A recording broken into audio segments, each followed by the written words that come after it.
Well, I doubt we can ask him now. And you look on the bandit's body, and you see that in his sort of limp hand, kind of frozen in a fist, is his scimitar. There are 2 daggers belted, each very fine, and a small coin pouch. I'm going to nick the coin pouch and then move on to this other guy. His chest is rising and falling. He is unconscious, blustering. His body is kind of stiff, almost like he was knocked out by force.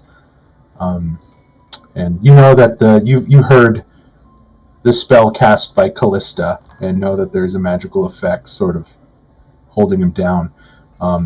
Any sort of action could waken him, but you don't know what he'll do once he's awakened.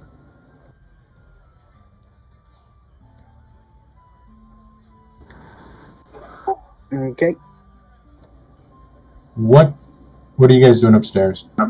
Mark, can I do a second search through the halfling girl's body after Sally leaves with the coin pouch? I'm just moving over. Do you have a passive? Do you have a passive investigation or anything? Passive perception, passive. Yes, and if it's less than a minute since the end of the battle, probably not. My passive insight and perception would both be 14. Insight or investigation? I'll just did you say investigation? My passive investigation would be 10. I'll just say that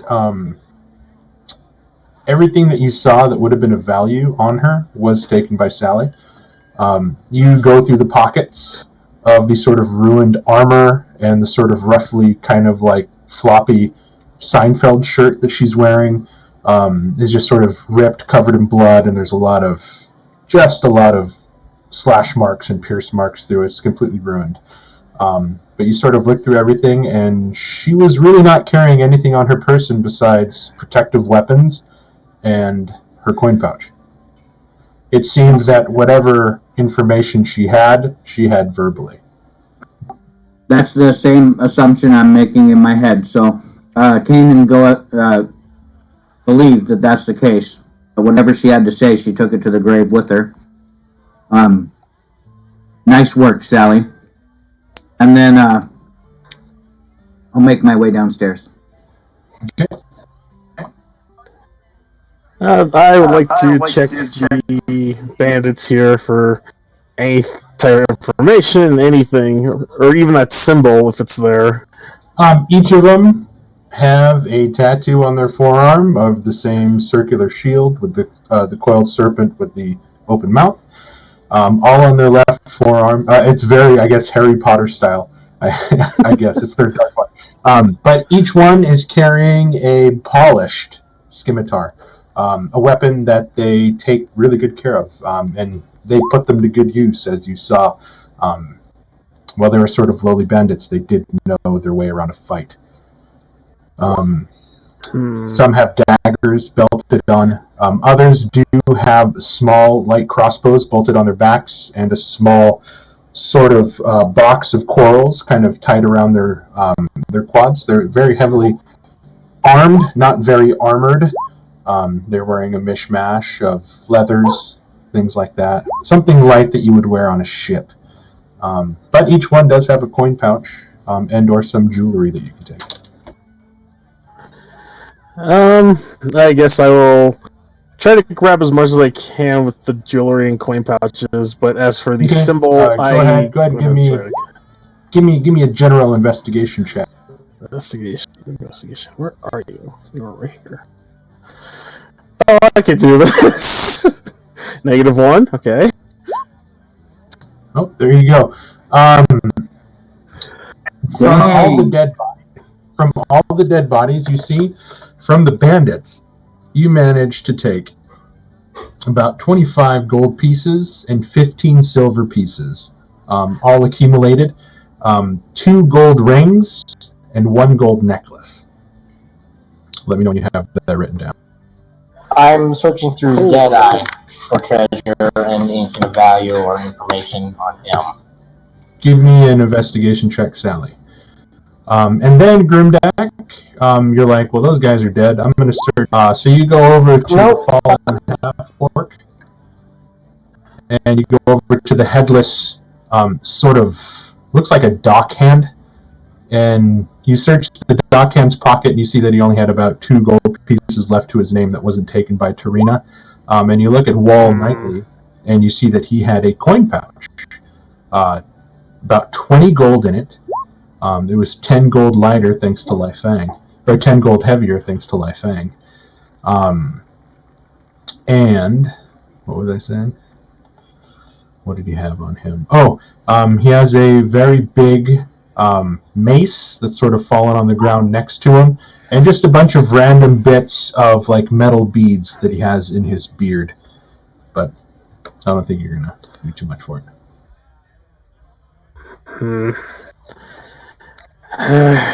Sounds like you were a great warrior. Shame. And I'll pick up the mace and I'll look over it and probably think maybe someone may have a use for this. Okay. And I'll just follow down with the others. Wait! Jeremy nicking nimbly nicking 3 of the coin pouches off of the bodies you're sort of looking at and being extra gentle with the one that's sleeping. You managed to take a total of 17 gold, 10 silver.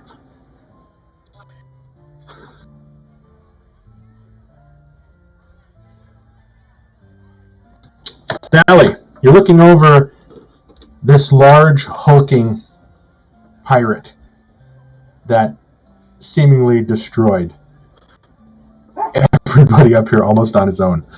And you start going over his body, you find that he has a vest pouch. You take it, you open it, you find 32 gold points, or gold pieces, and 15 silver pieces. You see that he has 2 gold necklaces, and a blackened gold ring with a white pearl set in it.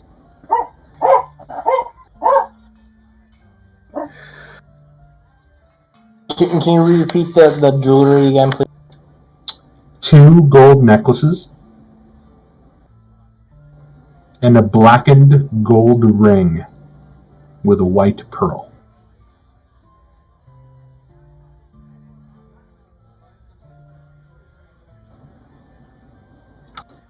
And Grimdak, as soon as you start kind of stomping downstairs, you hear Sally call back to you, "Wait a minute!"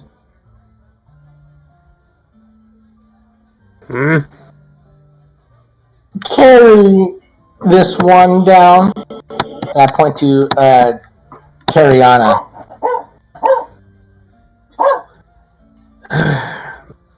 Alright, and just the care hold this and I'll hold the mace out and just drop it in Sally's hands. I drop the mace.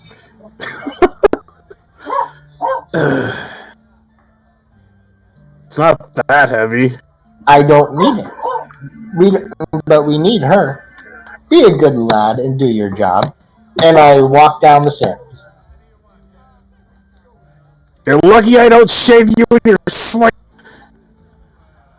I'll grab the mace, put it under my arm, and then I'll grab the halfling and put it over my shoulder.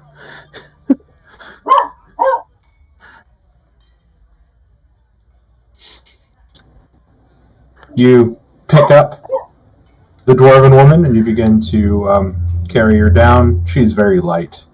Dwarf, right? Sorry. She's a very petite thing, really not meant for combat. But as Kanan would sort of regale you with her heroics, she did a hell of a job.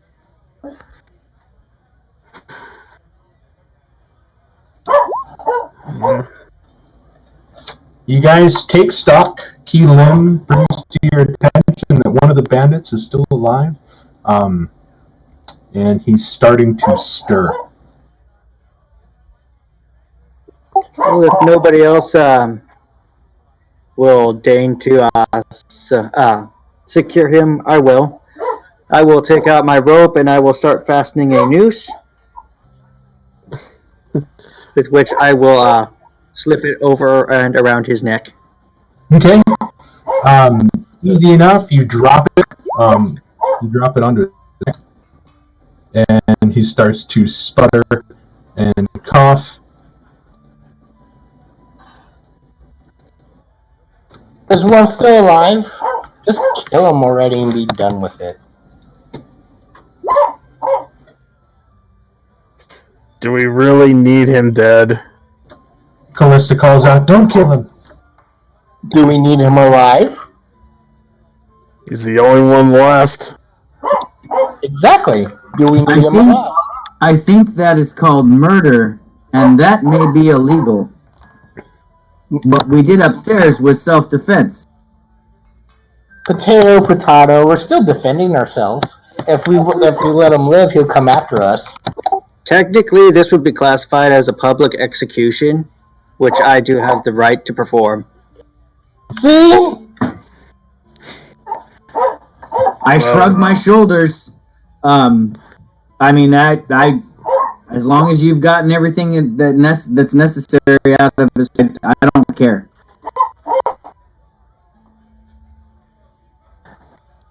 You guys watch as 3 burly Flaming Fist mercenaries kind of walk in through the door, and you hear Alan, the bartender, kind of groan a little bit, like, "Oh, no more, please." As sort of he's trying to pick up the pieces of everything that was kind of happening, and they're trying to clean up all the broken glasses that were dropped and just the general mess. Sort of looking at all the bodies, and the one in the front just starts clapping. I gotta say, that was a lot of fun. And you recognize them as the 3 blokes that were sitting next to the fireplace when you guys came in.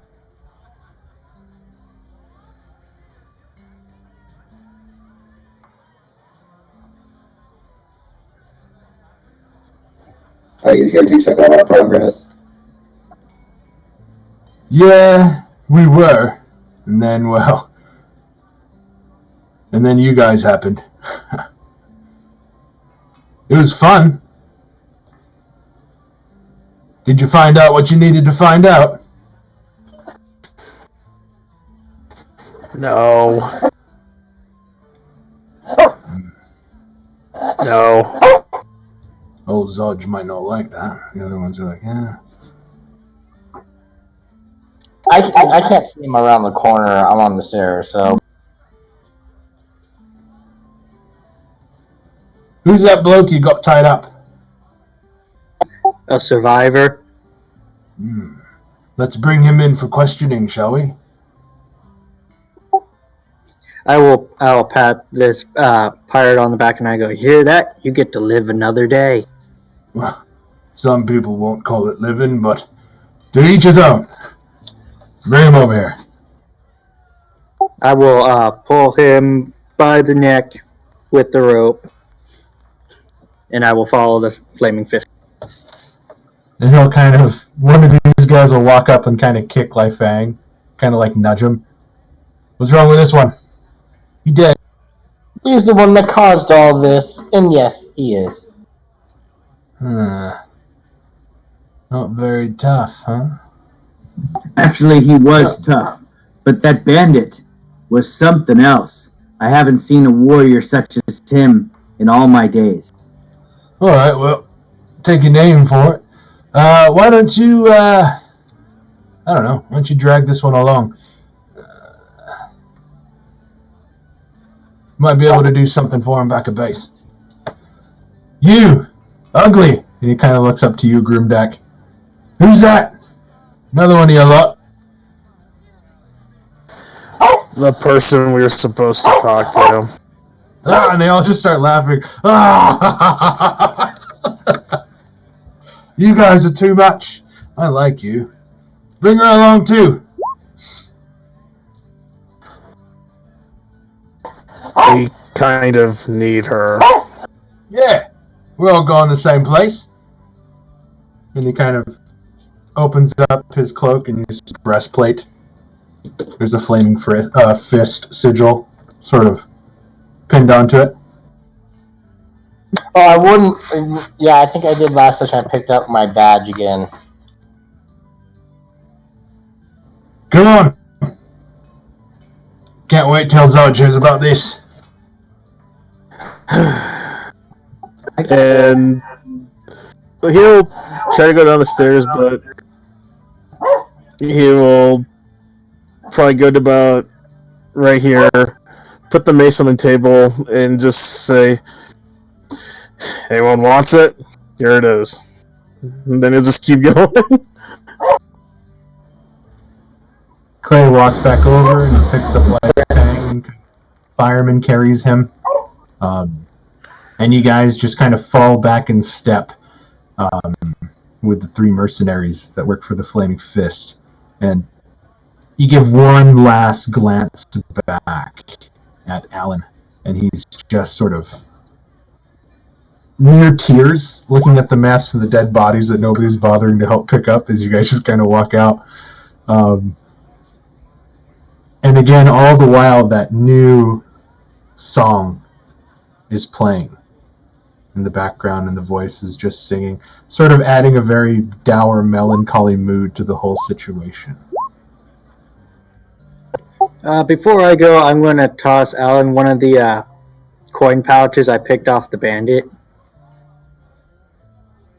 And he kind of nods and thanks, and he just kind of... Coins. Here's some coins for your troubles. It's on them.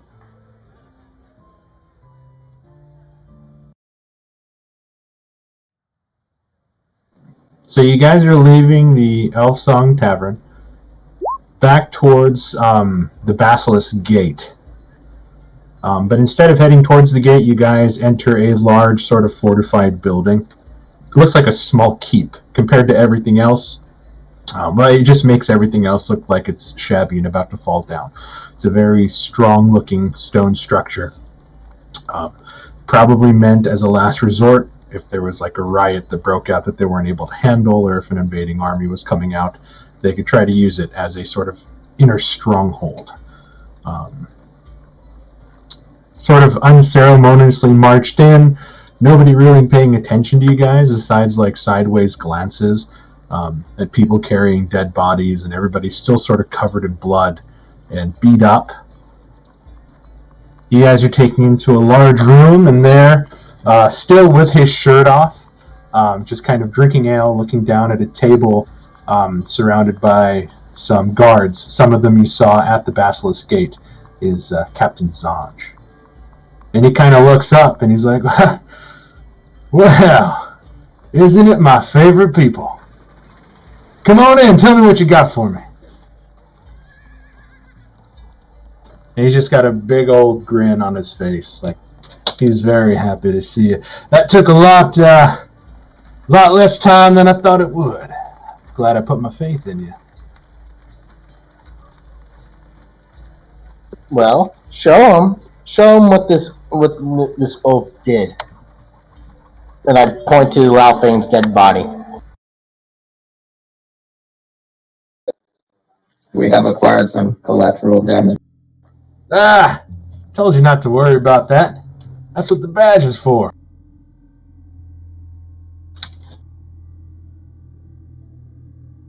Hell, you could walk down the street, punch an old woman right in the face. I wouldn't care. What matters is, you got the job done. Now, what old Tarina have to tell you?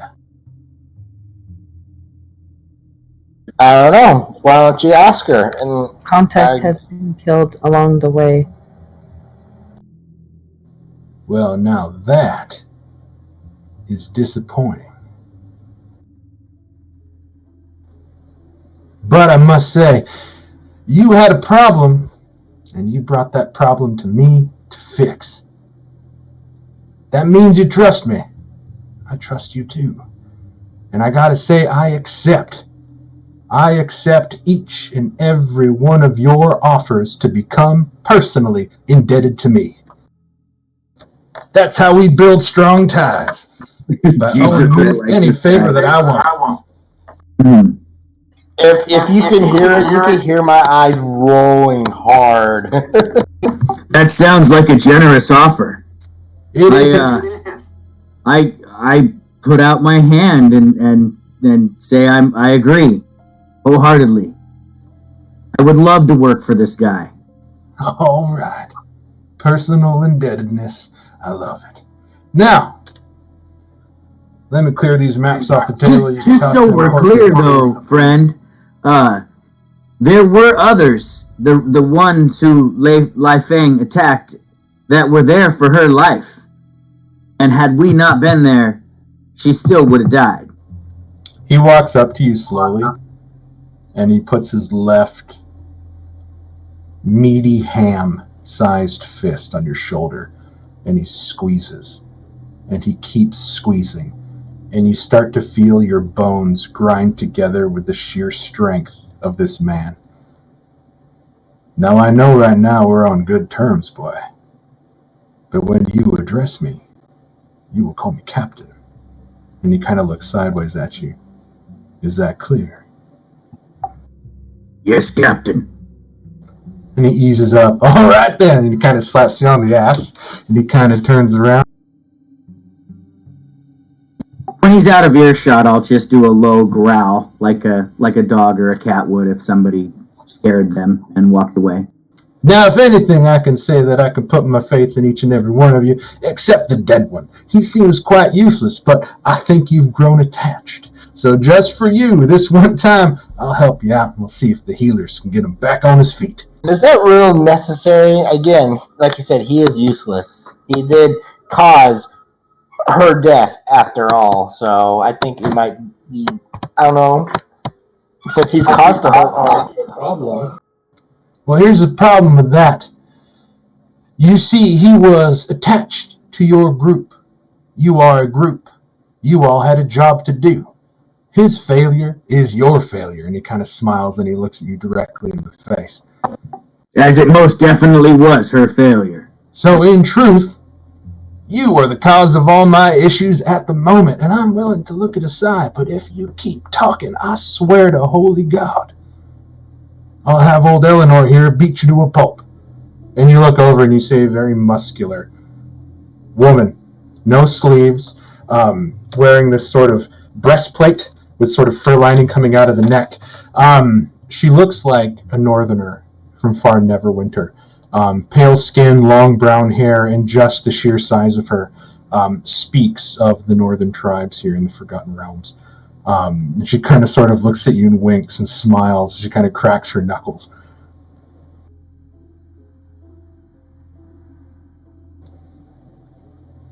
I will say that I do not care who your husband is. I do not care how rich your husband is. I don't even care who you are.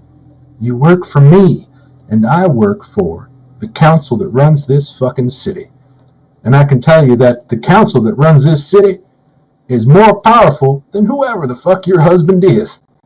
Do we have an understanding? I'll take that silence as a yes. Yeah, I was just about to reply. I kind of glare and, I'm not going to lie. You creep me out. It's because I can't see your face. I don't want to see what's underneath that mask because I don't even know why you would need to hide it anyways. So, why don't you sit down, let some of us talk, and I can see if I can get this on the way since you failed in your task.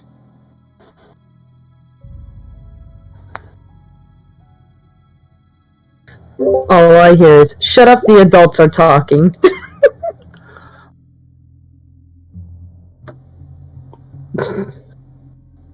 Eleanor, bring Tarina. Y'all just sit tight. And he kind of walks out the door, kind of leaving you guys there for a bit. Lai Fang's body just kind of laying on the table, the crackling of the large hearth fire inside. You do see that there are jugs of clear, fresh water sitting on a table.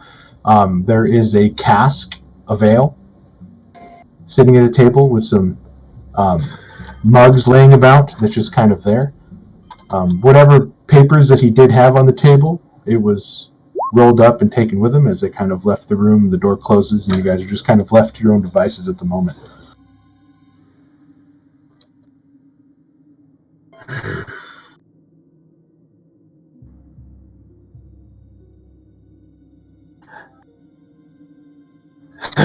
I don't like this. As an awkward silence just pervades the room as Grubek breaks it with a, I don't like this.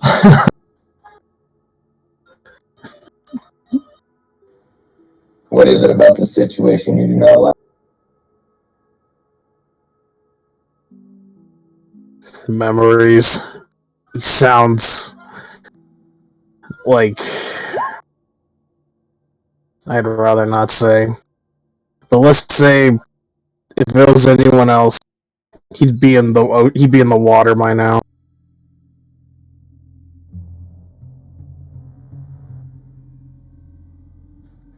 Why would he be in water? Does he need a bath? I am confused as well. Are you trying to give him a bath? Or are you trying to show that he can swim? Because I'm pretty sure this guy can swim. We're only blocks from the harbor. We could throw someone in the water. Do you need somebody thrown in the water? I'll keep that in I don't know mind. what service that would provide, but that makes you feel better. Grubek is just going to... He's not going to show it, but internally he is hurting, because it's like, that's not what he was referring to, but okay. Calypso's just gonna pat him on the shoulder, like, whatever you say, big man. I do not seem so good.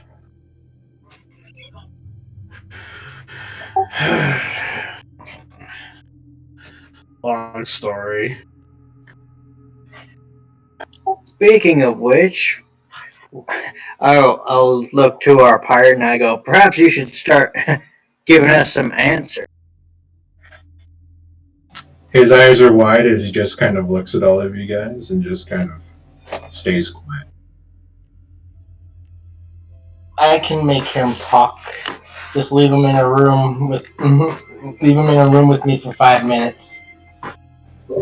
Last time you said you could make somebody do something, it ended up with almost everybody dying. Again, that is the fault. That'll make him scream for sure. What are you gonna do? Lift up your mask? Maybe we should put you in a room with him. Probably. Has he He not doesn't been need those 5 fingers. minutes already? No, perhaps we should,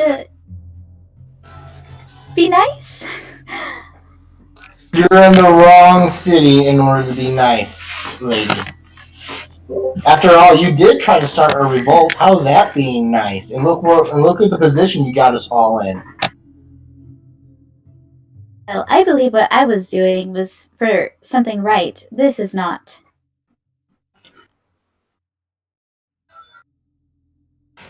Perhaps, but once again, we are in the wrong place for such. It's just like the wealthy to take to blame everyone but themselves. Best to throw Moros out the window then? Nobody's saying that. You should not. What are we talking? Why are we throwing morals out the window? We're serving the greater good. Are we? Right now, we're just serving the Flaming Fist.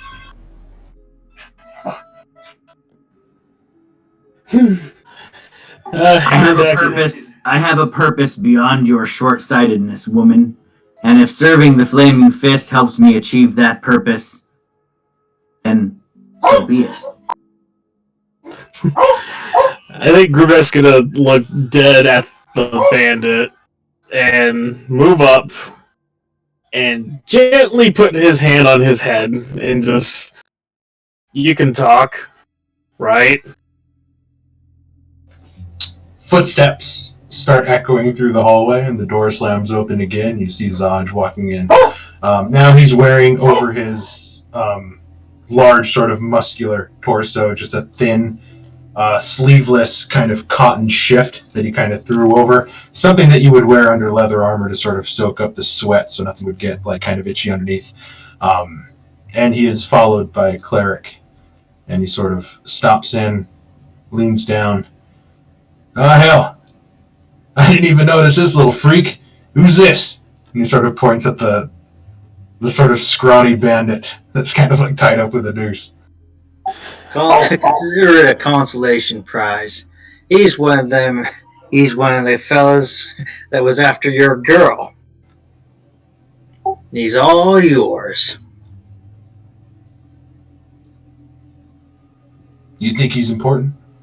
He's got some information for me? Maybe. Was about to ask. Alright, I'm building on our trust here. I'll take your word for it. Now, 5 blocks northwest of the Elf Zone, there's a bathhouse. Riverside, it's called. Public, nice place. According to what I've done heard from Tarina's ghost. Several blocks northwest of that, seems that followers of the Dead Three have been seen coming and going from that bathhouse. I'm told there's a secret door inside that leads to a dungeon. This was the information she died to give.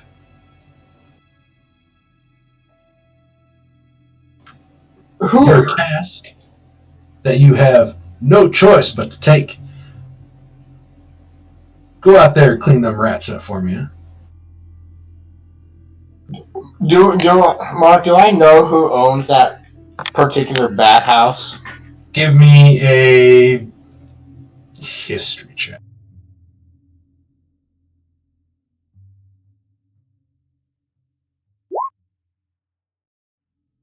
You've heard rumors that it's owned by the Van Themper family, one of the dukes of the city.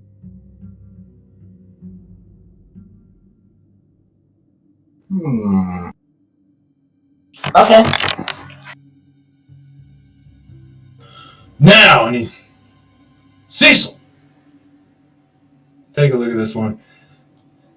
Can he be salvaged? And you see a scrawny little priest wearing the symbol of Helm kind of walk up and he seems to be dead for over an hour. A revivification will not work, but we can raise him.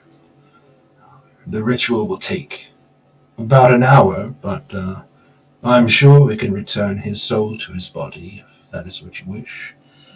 He's like, hell yeah, that's what I wish. This boy's gonna owe me more than his life when he wakes up. Go on, take him outside, take this smelly motherfucker with you, and he kind of points at the bandit.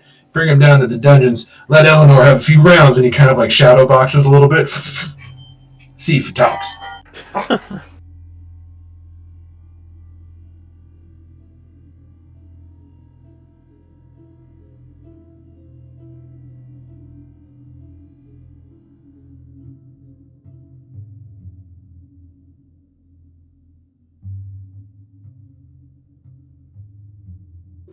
So are we going to wait an hour for Lifang to get resurrected?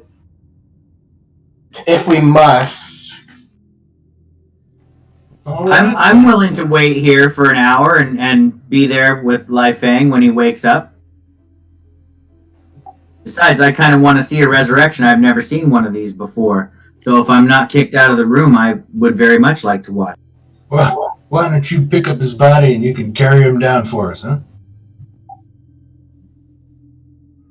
That'll make us even? You wish. And he kind of, come on. I laugh and pick up the body.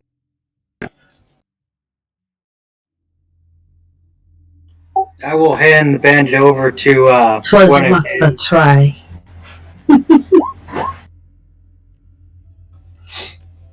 Okay. The rest of y'all can just sit tight, help yourself to some beverages. I'll have some food brought up. You earned it. And he kind of smiles a little bit and he kind of walks out of the room with Cecil, the cleric, in tow, Kanan carrying Lai Fang's body, and you guys sort of pass the time inside the room. Elim is also going to witness the resurrection. Okay.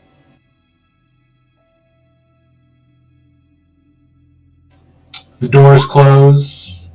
About 10 minutes later, food is brought up. Nothing special, just a couple loaves of like day-old bread, cheese, meats that you can just kind of pick at and sort of eat. All the drinks and stuff are ready there, like a refreshment table off to the side, and you guys just kind of pass the time. Kanan and Keelim, you guys follow and you make your way down a couple flights of steps to a lower chapel. Once you enter, Zodge just kind of stops, ushers everybody in, and then he closes the door, and he doesn't enter with you guys. And you watch as they take Lai Fang, lay him down on a white marble altar. Almost got tongue-tied there. And you watch as Cecil and a couple acolytes begin administering oils to the body and slowly taking off the armor bit by bit, clothing, until Lai Fang is there, stark naked as a newborn baby. And you see the sort of wounds on his body that didn't get a chance to heal, the open cuts and sores that have stopped bleeding since most of his lifeblood has bled out already.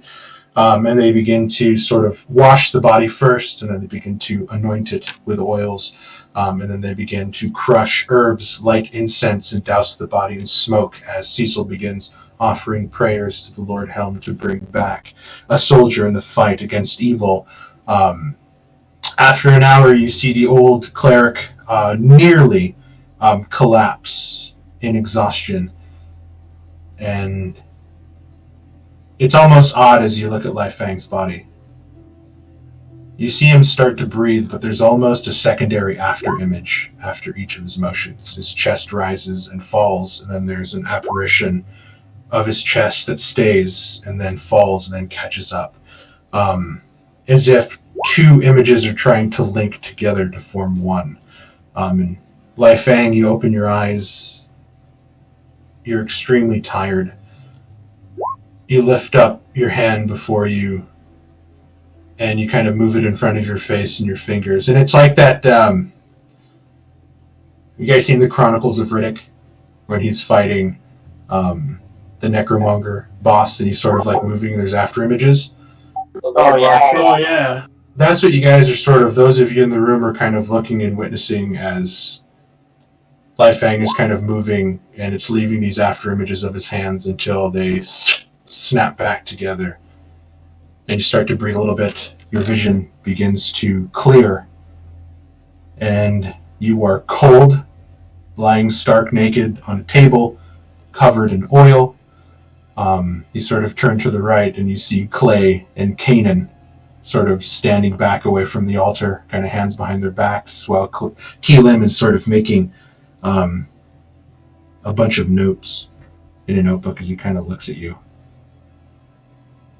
Welcome back to the land of the living. Is Lai Fang a tiefling? I forgot. He is a tiefling. Okay, so I kind of elbow Keelim and say, I'd never seen a tiefling's private parts before. Looks the same as mine. I flustered because he just made me make this huge mark across all of my notes. Kind of looks a little bit like a penis.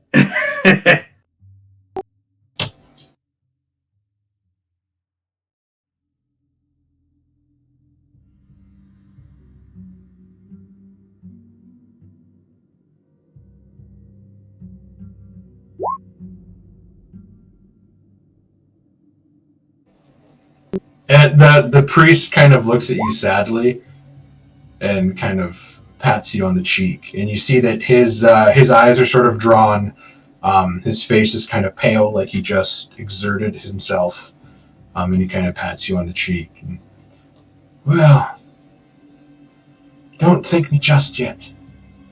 Death is a kindness. And he turns around. You have one level of exhaustion, Lai Fang, and you have -4 to attacks, ability checks, and saving throws due to your resurrection sickness. Is that an actual thing, or is that something you're doing, Mark? Nope, that's an actual thing. If you read the spell Raise Dead, there is a resurrection sickness at the very bottom of it.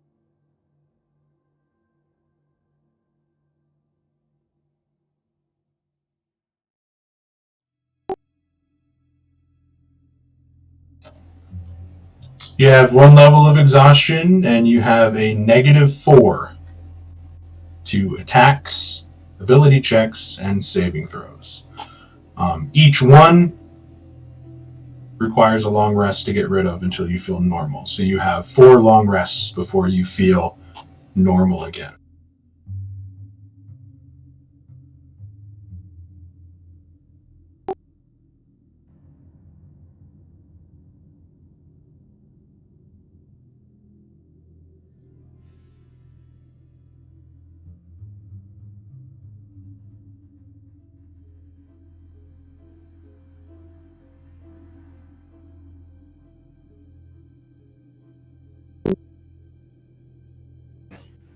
It seems you've been brought back from death. Elim could probably explain it better than me. The cleric is being led out into a backroom area by the acolytes, each one holding one of his arms and kind of leading him gingerly, kind of leaving you guys in the solitude of this small temple of Helm inside this city fortification. Mark, I don't have much money, but if there is an offering pail anywhere nearby, I will put a gold piece in it. You see an alms box. Yeah, and just kind of give thanks to whatever god brought Lifang back. Yep. How much do you donate? I can put 1 gold in there. Okay. Do me a favor. Until I get paid again. Do me a favor and roll a d10. Yeah, because Sally didn't share any of the cash yet with us.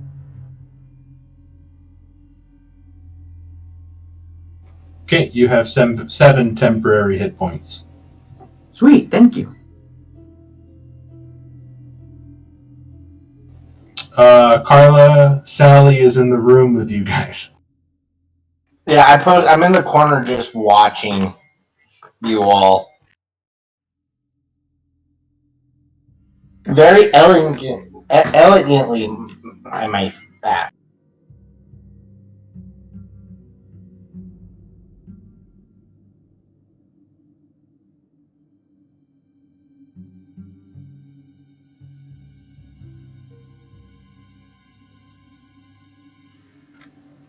Lifang begins to dress, putting on his sort of ruined armor and sort of cut up doublet that he was wearing. The fight taking an extreme toll with the arrow, the bolt holes and the sword slashes, the one vindictive sword stab where he just sort of stabbed down at his unconscious body as he was looking at you, Kanan.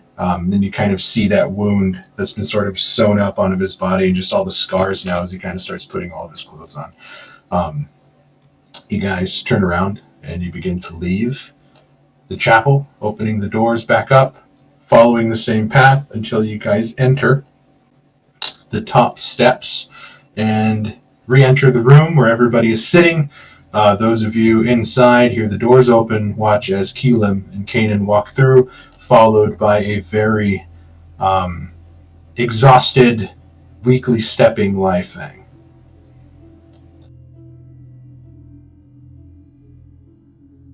You okay? Do you need help?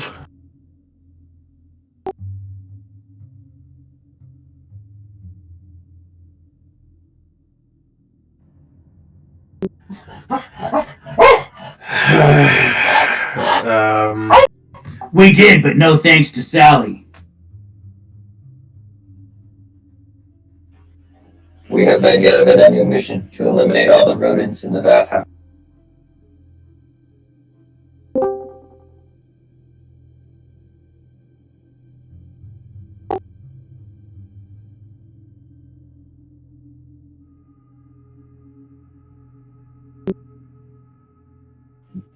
As soon as you are ready.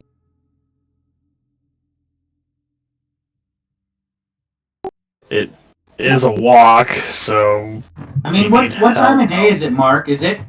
I mean, how is it still early in the day? No, it's about 5 in the afternoon. So you guys kind of have a choice. I know that you guys, some of you do need to rest, but also you guys have an opportunity to either scope this place out in the morning, try to infiltrate it at night, or go through during the light of day and do your investigation and infiltration then. So plenty of options for you guys to work with.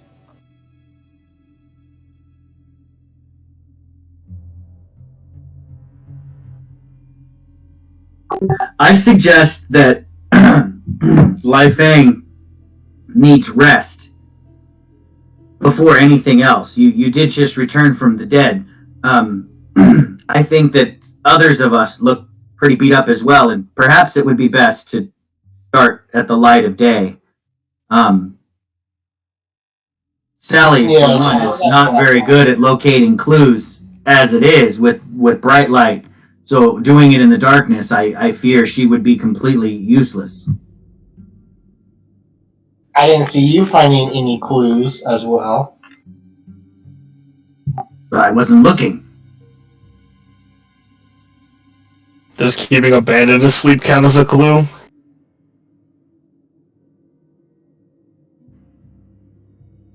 Well, if we're going tomorrow, then I'm going to head home and rest there.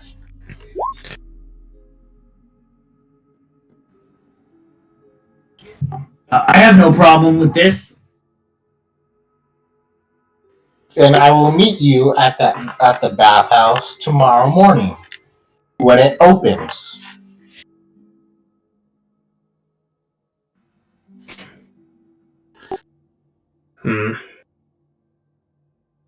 I'm totally okay with this, and I'm waiting patiently for Sally to leave the room.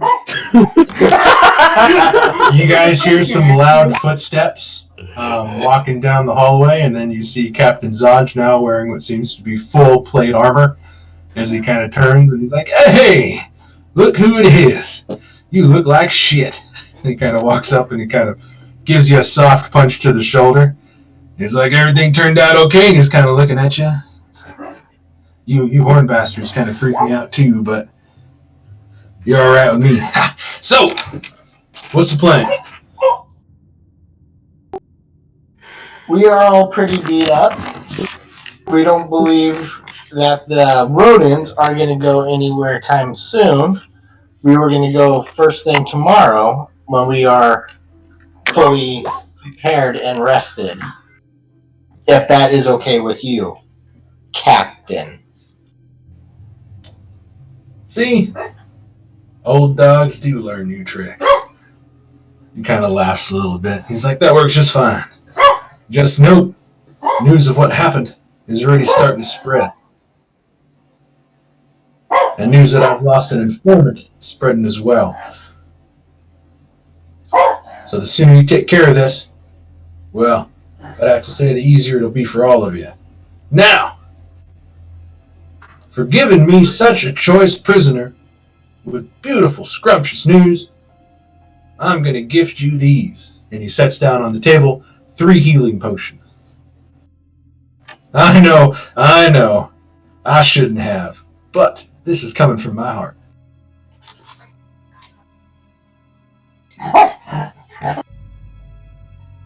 So you guys have 3 regular healing potions?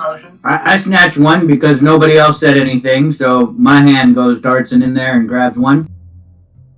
It's the least I can do. I'm about on my way to head out and commandeer me a brand new ship. Thank you. He kind of winks. He's like, "Take care of that. I expect to hear from you all tomorrow." And you don't need help with the ship? I will place a hand on something and I go, "We got our own job." I didn't give you permission to touch me. And he just kind of walks out. He just walks out the door and kind of carries on. And as soon as he turns the hallway, you see there's a retinue of fully armored Flaming Fist mercenaries kind of behind him. and it looks like they're going to start heading towards the lower city dock.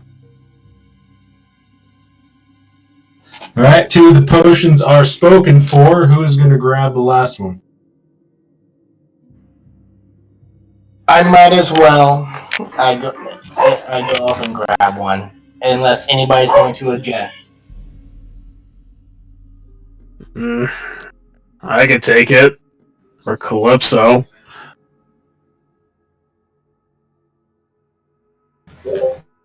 Misa thinks Clay should take it. He did help us all. It's probably better in his hands. Maybe he can save us too. Again with it. He doesn't really have a mouth, though. No, she means Hold on to it. she means that he walked around saving all of us. Yes. So perhaps So maybe he if can he hold on found the to it. potion, You know. he could save us again. Yeah. It's smart thinking. The Calypso is smart. I suppose. I hand the bottle to Just Clay. because you don't have a mouth doesn't mean you cannot hold things. He still has hands. Yes, thank you for this gift. Also, Brad, remember, Mark allowed us to award inspiration. I gave you inspiration at the end of last session. Yeah, no, I still have. Okay, I want to make sure you remember. Well, if that's the end of our business, I will see you in the morning. And I walk out, and as I'm passing Lao Feng, do something idiotic like that again, and I'll make sure you can't be resurrected next time. And I walk out.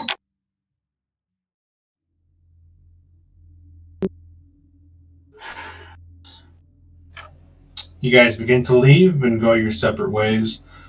Those of you know that the gates to the upper city and the gates in the lower city are all sealed. So we'll just roleplay that you guys are going, trying to find a place to stay. I can make it to the upper city, can't I? No, the gates are sealed. So you get all the way up there and you're like, let me through. And they're like, sorry, lady, we got orders.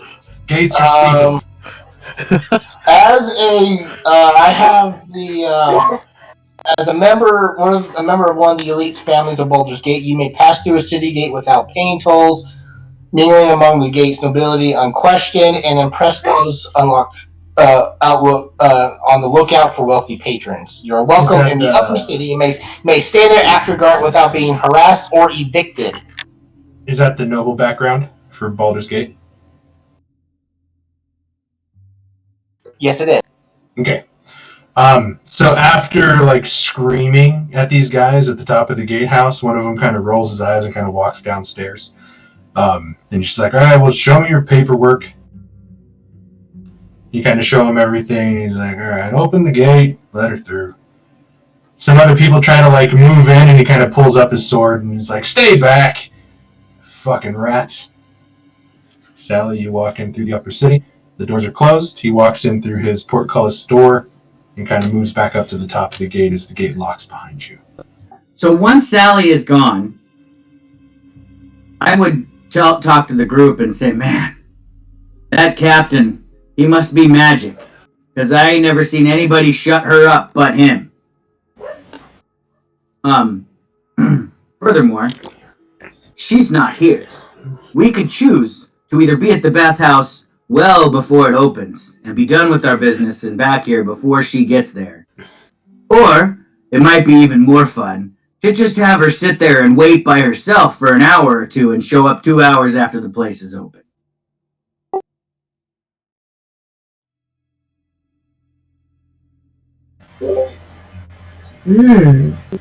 I like what the canon said. His idea sounds funny.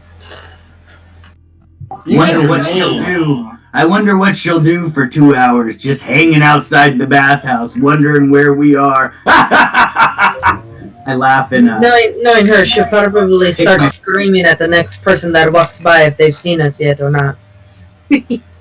Oh, that would be really stupid to bring a lot of attention to us before we even get there. I hope she's smarter than that. Well, she already brings plenty of attention just standing there. This is true. She doesn't need to say anything to bring attention. She is the attention. She did remember the gates were sealed, right?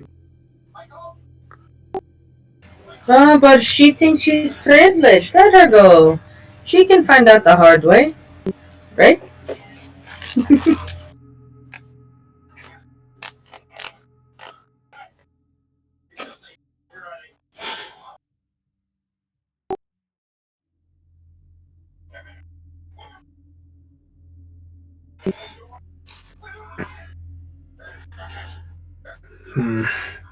Sounds He was nice. able to accommodate so many people.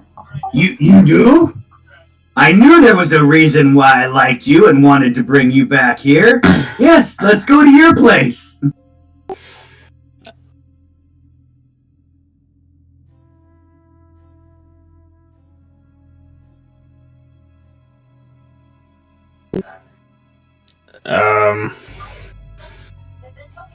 Actually, I feel weird after leaving the tavern. I think I'm gonna go back to that guy. You know that he didn't want to see any of your guys' faces anymore, and you're pretty much banned from the Elf Song Tavern. Big guy, I don't think that's a good idea. You heard what Captain said. No loose ends. Keep going.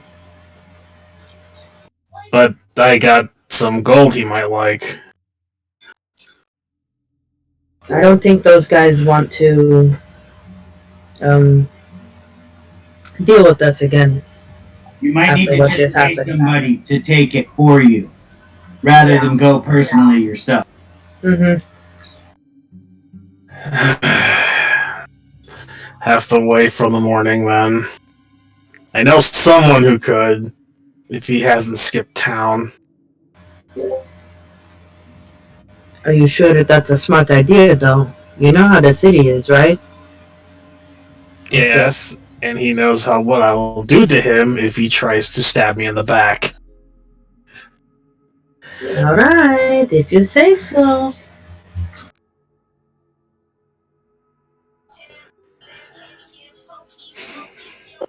Mark, how long have the gates been sealed? You guys have been trapped in the city probably about 10 days. So I'm sure we already have our own accommodations somewhere. Yeah, everything was sort of like bursting forth, but I didn't know if you guys wanted to sort of stay together and get to know each other a little bit more now that you guys are kind of stuck with each other for an inordinate amount of I'm down with that plan. That's why I wanted to go with Lai Feng to his retreat. I guess I'll follow. You sure you'll be able to fit me?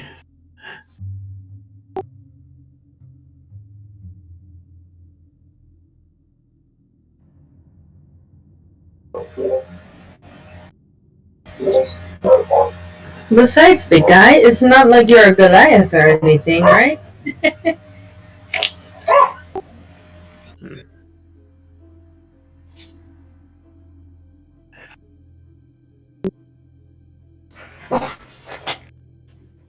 Just the bad.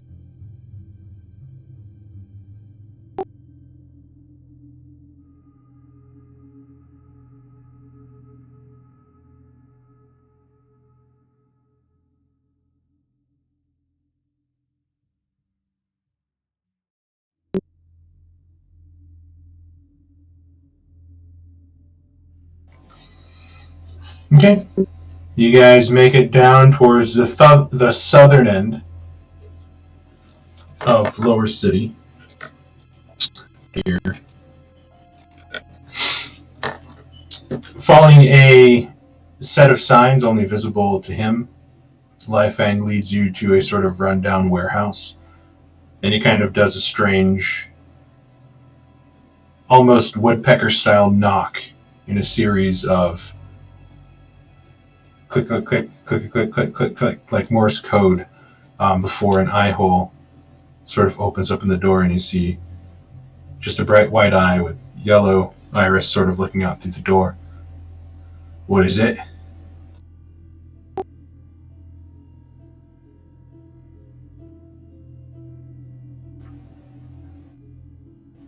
Who are these lot?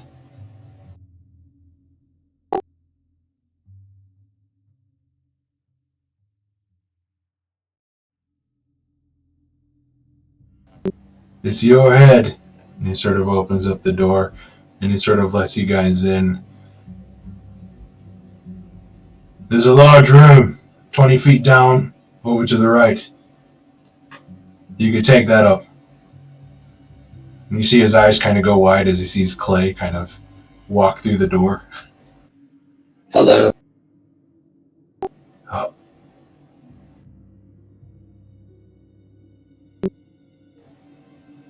Alright, move on. I gotta close the door up. And he sort of closes the door, bars it, slides it shut, and he kind of moves over into a small little office right next to it. You guys make your way back, and there is a sort of grubby, run-down safe house that you could imagine that's kind of used for a lot of different things. There's like some moldy straw pallet beds that you guys kind of have, like some used blankets, things like that. There's a water barrel just kind of hanging out in the corner. There are some rats that kind of scurry about when you guys walk in, but you guys have a place to stay for the night. I go dunk my head in the water barrel and wash my hair, and then I'll lay down on a blanket. Adding another layer of oil and grease to the top of the water as Kanan begins to wash in the communal drinking water barrel. He sort of shakes his head free and kind of goes and kind of lays down. This place is magnificent, Lai Fang. Thank you.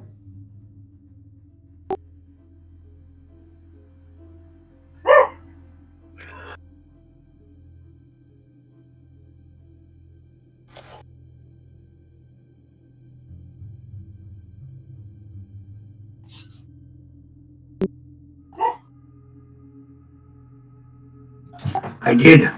I even bandaged your wounds and managed to stop the bleeding before that dastardly bandit struck you while you were down already.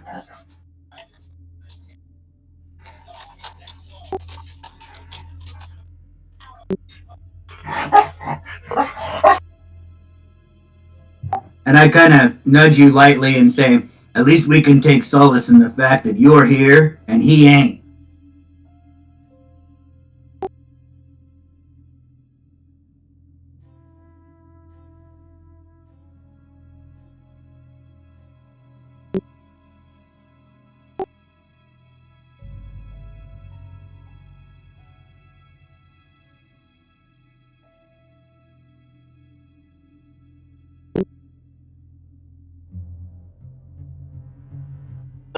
So tell me, what do you remember about the other side? Tell me everything you remember. You remembered a lot of pain.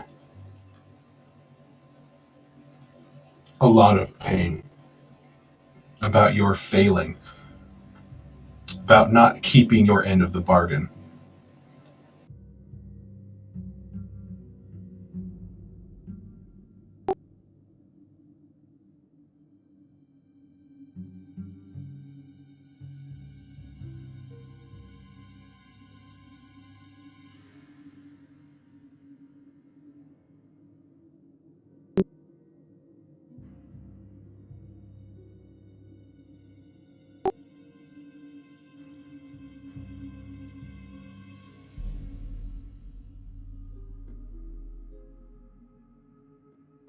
Give me a dexterity check with your -4 mod.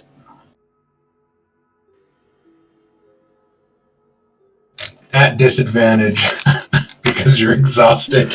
Oh god. Should it be disadvantaged? and at -4, right? Mm-hmm. You watch as this rat scurries. Lai Fang, like, jumbles a little bit with the handle of his sword and kind of swings it over, almost hitting Groomdak in the wrist, and he slams his sword down on the ground, missing the rat, causing sparks. I really think, Lai Fang, you'll feel better after you sleep a bit. Maybe you should just lay down. And I pull my hood over my face and just kind of lay back like a person in a chair putting their ball cap over their face. And I start snoring within 20 seconds. Kind of the way a dog snores when it's sick. That's what I sound like.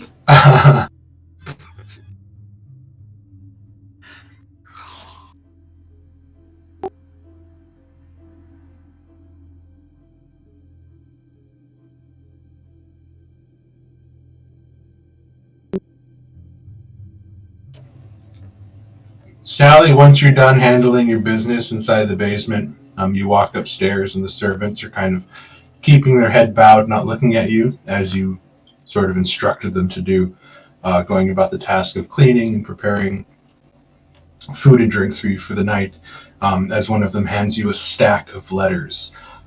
They begin to read through each and every one, and each and every one is a sort of summons for your husband, who has not been at any of his businesses running it. There's a lot of questions to be had, and threatening of loans not paid, and just sort of overall discourse with his butcheries and tanneries.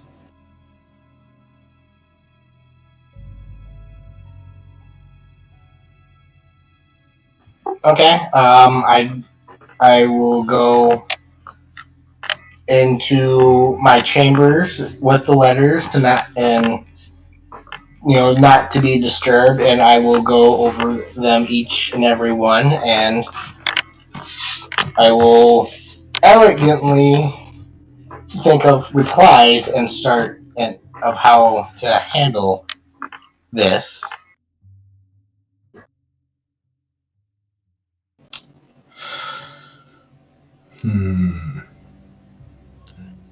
Give me a general charisma check as you begin to write these letters.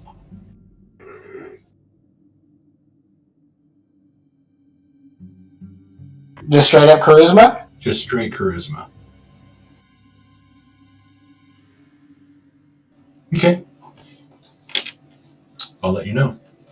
All of you sort of find slumber in your own way, some of you sleeping a lot more comfortable than others. And Sally, you awaken yourself as the purplish early morning sun that signals that dawn is about to break begins to come in through your window. You sort of prepare yourself and start heading down towards the area of the bathhouse. Everyone else inside the safe house, it's a lot darker, no windows, so it's hard to tell. Some of you have natural body clocks that kind of wake up, but it's impossibly dark inside this room at the moment. Just the sound of heavy breathing and snoring and moving, people talking in their dreams. This seems pretty much. This seems normal to Keelan because he lives in the basement of his church, so this is kind of normal for him. Those of you can see like the dim, soft red light of Clay as he's sort of sitting up, and the light sort of scanning the room and moving about. Clay, as soon as you see somebody stir and wake up, you automatically come out of your sort of sleep mode.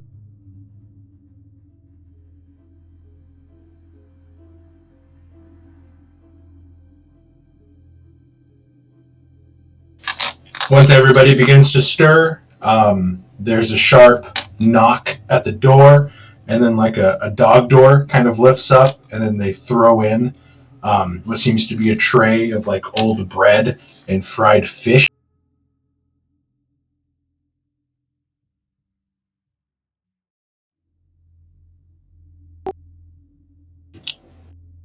If you need drinks, you got water in the barrel. And then you hear footsteps pushing a cart, another sharp knock down the hallway, and then you hear another sliding dog door go up, and then another tray. Water's in the barrel! And you kind of close it. It's just kind of going room to room, delivering like this sort of morning breakfast to the safe house. I go over to the barrel and put my face in it, and with my tongue just start licking water out of it. The water is thick. Water should be, but it's thick. You don't care. Tastes like water. Yep, like a dog, I'll drink a puddle.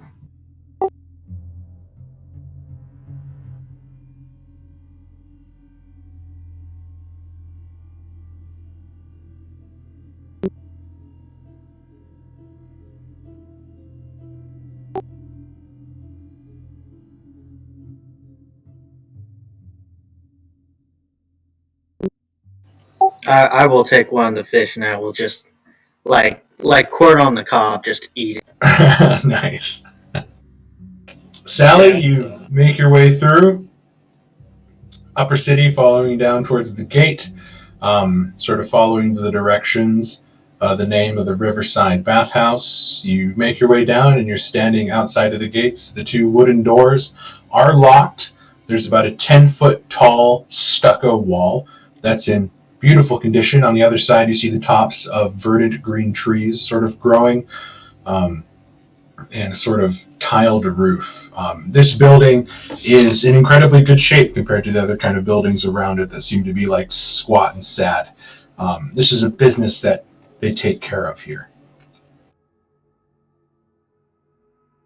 Mark, on my way down, what do I know of the family that runs the place, other than them being a duke? Let's see. As a member of the families, you may pass through gates, mingle among nobility, and impress upon those. You would know that Duchess Van Thamper sort of crawled her way up from the bottom, and now is sort of one of the more powerful members of the council. They own a lot of businesses, mostly in the lower city area. A lot of dockside warehouses, import-export, and just small little businesses like these bathhouses. They're very sound in their infrastructure money making. This is how they kind of made their money, not from owning land, leasing buildings, but from owning a lot of dockside property and making money from what's the word? I just had it in my mind. Making money off of services, be it like brothels, massage parlors, stuff like that. I haven't heard any secrets or rumors about the family. Nope. Just straight up. So they're like classical business people, legitimate and stuff like that. Yeah, they have a pretty good reputation. Okay. Is the bathhouse open? The bathhouse currently is closed. They have not opened yet. But you did agree to meet your group and your other members of your coterie at dawn, and you just kind of wait. 1 hour passes. I'm kind of tapping my foot. An hour and a half. 2 hours. Is there a gate? There is a gate. After about 2 hours, you hear a sort of lock being clicked, and it doesn't open, but you see some people kind of making their way towards the bathhouse, and they sort of see you, and they sort of nod their heads, and they push the gates open, and they go in. After they go in, you see the rest of the group sort of trailing up the road, sort of walking a merry jaunt towards the bathhouse. Did you guys want to talk about anything over breakfast? You guys that stayed at the safe house? Did you guys want to do anything in the 2 hours you were waiting before making your way? Yeah, I did. I wanted to make a conversation about once we're all together, kind of having breakfast. I wanted to say some of the people that were involved in your little revolution, Callista, seem to have gone missing. People that I knew or that I was associated with, and I haven't heard from them in the last 10 days since they locked the city. Are any of you aware of friends that have disappeared or vanished that you can't find? I know, I know,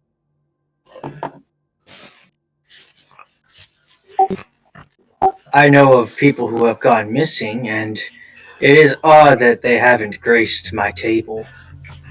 But not being of your special little organization, I wouldn't know if they were yours or not.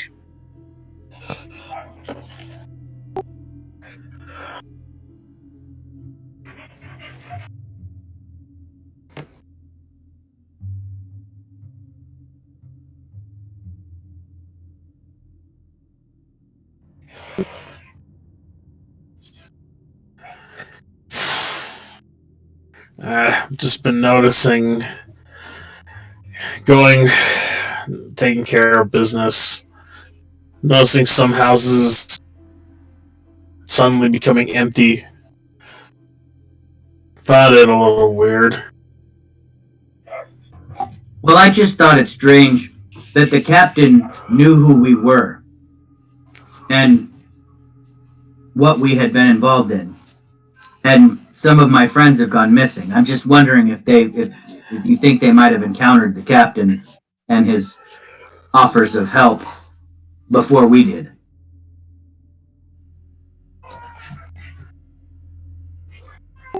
Hmm.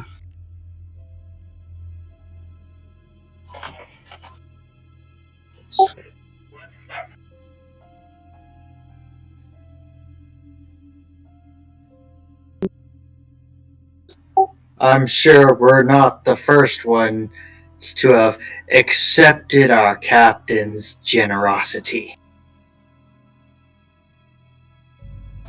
I don't think that was generosity, to be fair. Yes, that was called sarcasm. Apparently, you're not fluent in it. Neither are you, apparently.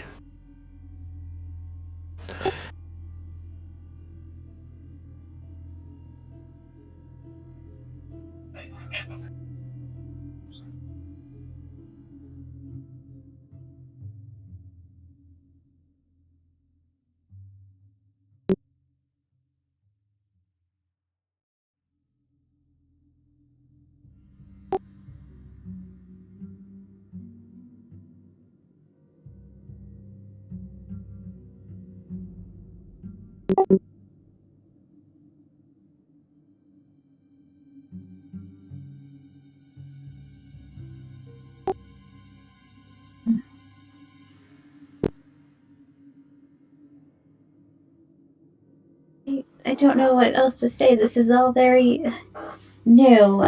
It is true, there have been a lot of people going missing. Yes, those involved with, I guess, what I was trying to accomplish, but I don't know what else to say. I mean, it is very unsettling. Do you think this could Be the involve guild.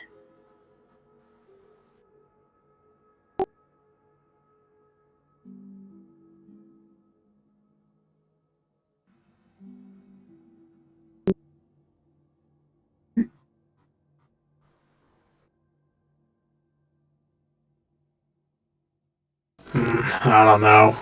What do you think of all this, Clay? Do you think this may have something to do with the city that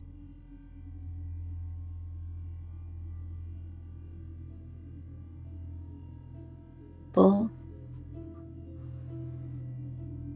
It's definitely not out of the ordinary, unless it starts to happen frequently.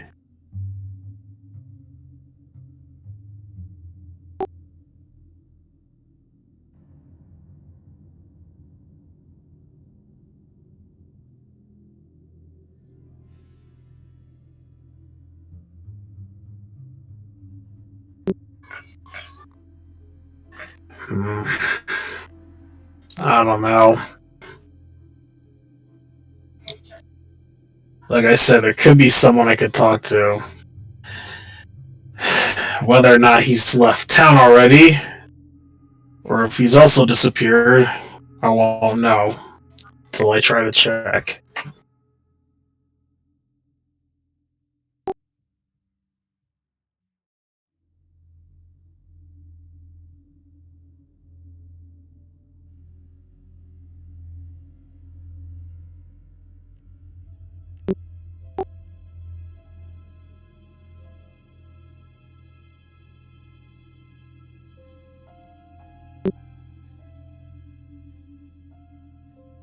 Okay. You guys follow Life Hang Out. You guys begin moving from one side of the city up to the north. It takes quite a bit of time, but you guys think that you have timed it just perfectly to where you'll get there about 2 hours after dawn. Sally, as the people kind of walk in, you sort of stop, look around, begin to walk in as you hear more footsteps behind you. You look back and you see that your group is there, sort of making their way up. I'm going to move you guys maps, and then I'm going to read you what you see. You on? Yeah, you're at -3. No more exhaustion. You guys walk up, and the bathhouse is a one-story stuccoed building with stained glass windows and clay roof tiles. There is a 10-foot tall wall that encloses the large courtyard on the other side, and you see a bunch of trees and greenery kind of going over the front that kind of lends it a very relaxing kind of disposition. The doors are currently closed, but you see them sort of swinging. I assume Sally kind of huffs a little bit and then pushes the door open.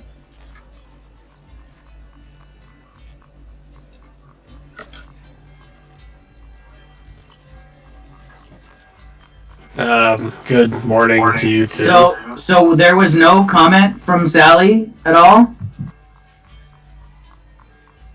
I don't Nope. think so. I don't even say anything. I just walk in. And she didn't do anything during the 2 hours besides just stand at the door?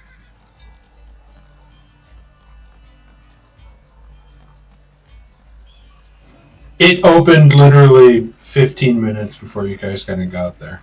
Yeah, but he's asking if I did anything while the door is closed. No, I He was there for 2 hours. I thought she just stood there for 2 hours? Yeah. Door swings shut. Sally walks in. I can't hear Doug at all. I think he said something, but Yeah, I couldn't hear him either. It's like whispering. Well, I laugh after the door shuts and look around at everybody and say, "Well, that was a funny prank." She's kind of dull, isn't she? And then I walk up to the door and open it. The wooden doors swing open. All of you inside now. You see an L-shaped courtyard. Features a very nicely manicured and trimmed lawn, with even more manicured, trimmed shrubbery and tall trees. You see that it's decorated with white marble benches and stone fountains, each in the form of a smiling nymph, tipping a jug that spills water into a small circular basin.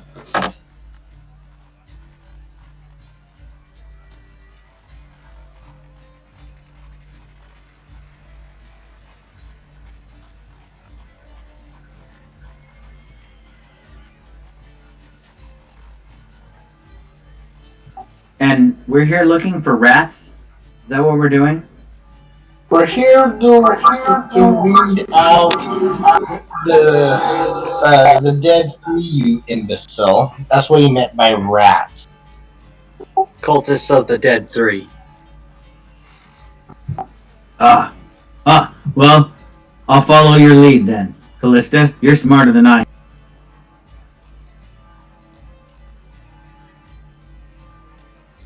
How sweet of you.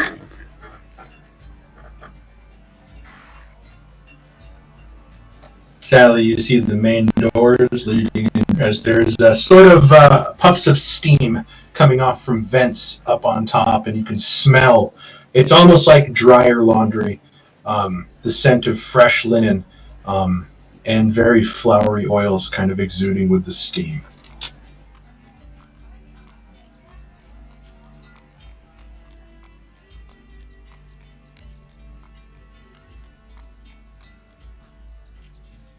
I will walk in and open the door. You open the doors.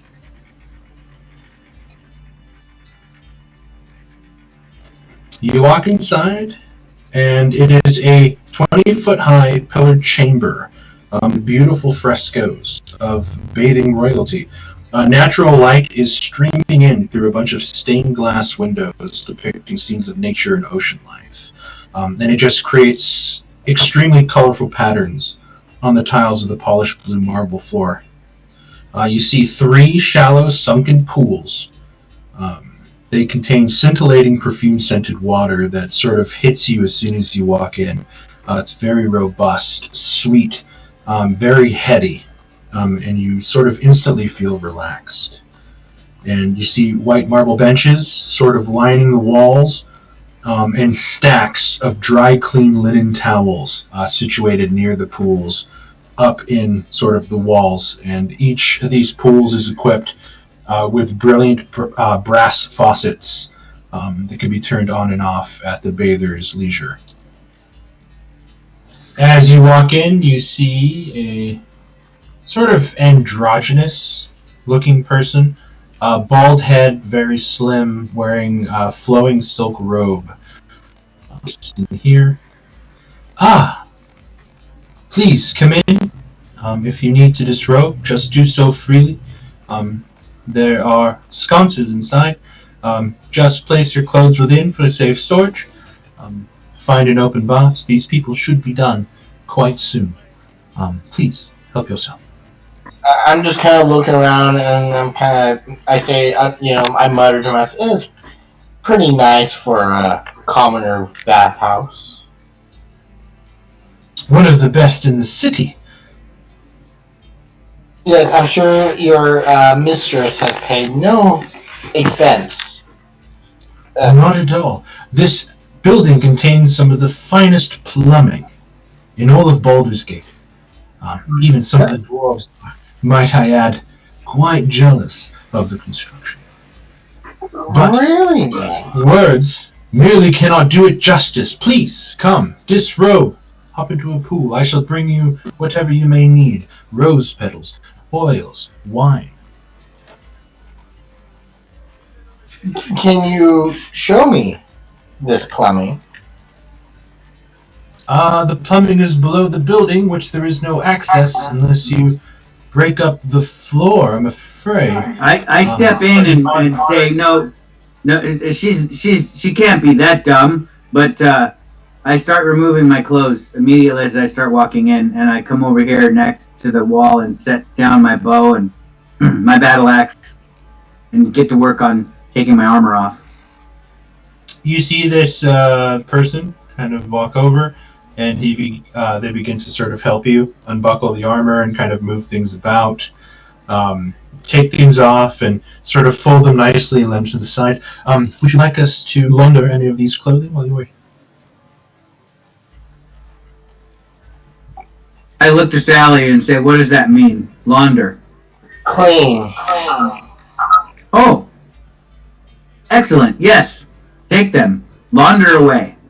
Brilliant. And starts taking your things and kind of walks off.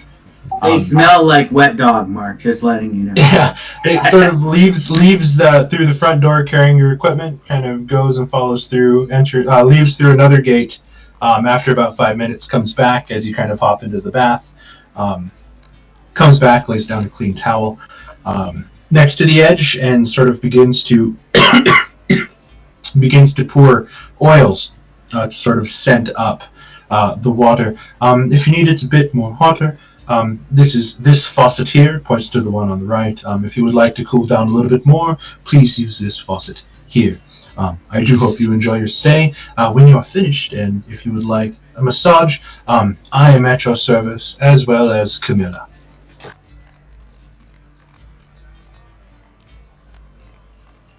And he sort of begins to wander off, and he comes back here.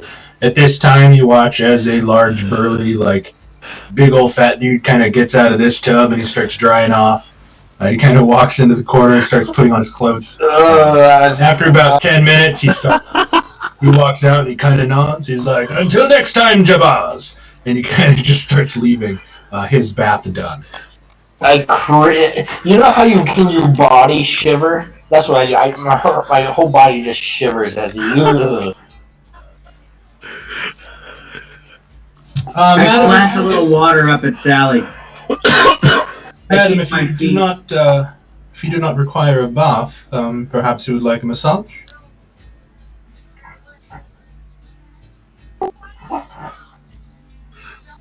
I unfortunately do not need one at this right moment. However, my compatriot here, I point to Lao Feng, he would very much could use one. I've heard so much about about these places, and I'm just kind of here with my compatriots to admire the work. Please note, this is a place of business. If you do not wish to conduct a business here, I would have to ask you to leave. As we do not like loiterers taking up our precious floor space. But please, sir, come this way, and she kind of leads you into this room. Mark, I'm trying to nonchalantly. I said I'm here to admire the place. I'm looking around to see if I know. You sound like a perv. You're coming in with a bunch of people getting naked in the bath, and you just want to come in and look. Yeah, that's gross. I don't want that. I'm looking. No, that's wandering around in the girls' bathroom, dude. Sally walks in and is like, "Don't mind me. I'm here to watch." I'm just here to watch. Oh, look, that person is washing under their armpit. I'm not here for the people. I'm here for the building.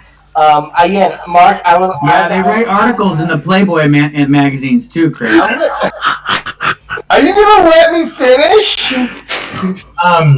Lai Fang, they lead you into the room, and it's like, I'll give you a moment to disrobe. You can put on this towel here and lay it down upon the table. I will be back within 3 minutes. And kind of comes back in. Please, yes, come in, please enter. And kind of looks at you, Keelan. You're like, please, there is a bath that you may share with this gentleman here, or one that you can have to yourself up top. Do not be afraid. Please disrobe if you would like me to have your clothing cleaned.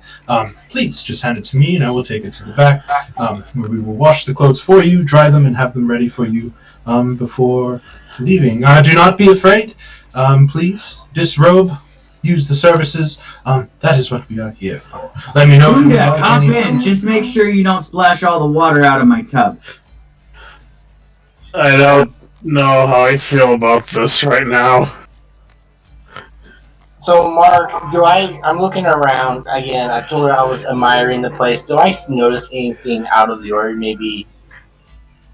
Maybe because this is all. Other than the rooms that up above, I haven't seen. This is all there is, and I didn't see anything.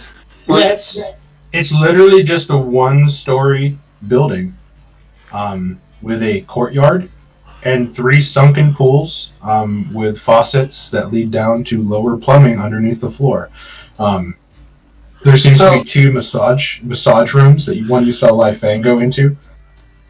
If you want to give me a perception check, give me a perception check.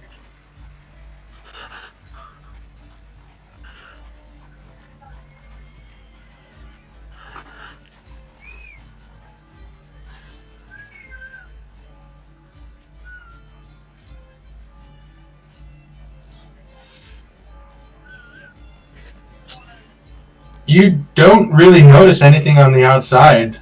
It's a very beautiful building. It's very nicely made. You would assume that most commoners can't afford the services they provide here. Something you guys didn't even ask is how much it costs to sort of take a bath and do all this stuff. Allie's going to pay for it. She's the rich one. So it's a very nice business. like ridiculously clean compared to most of anything in the city, and the workers are nice enough.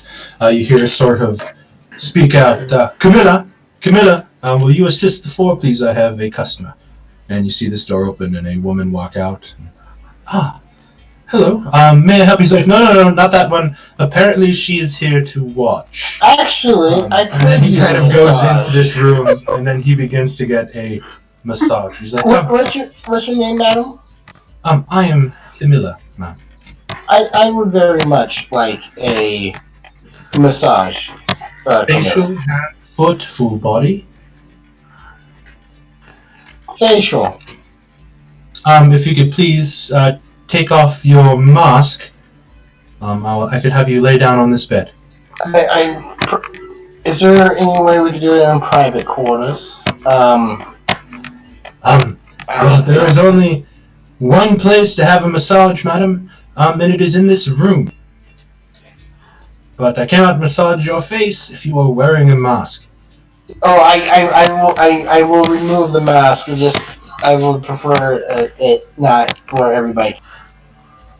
Oh, wait, did you say this room up here or right here? This room, that's a bench.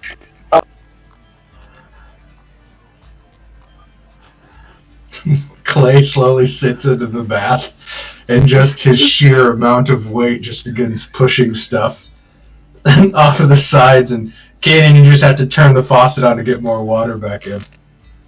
Yep, and I have this robot washing my back currently, and I'm gonna wash his back once he's done. Just for fun. The person that escorted you into the room, the gentleman that you know now, getting a closer look at him. After a while, these two people sort of dry off and they exit, opening up another bath.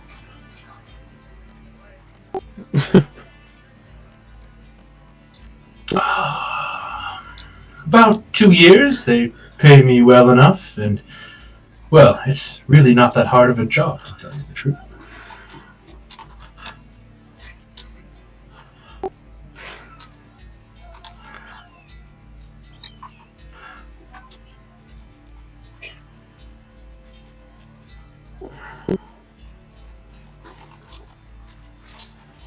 Did I hear of anything? What?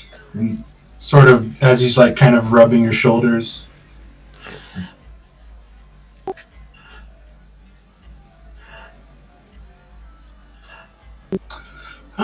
Nothing odd really happens during the day. I mean, we do get some unsavory customers here and there, but other than that, it's not too bad.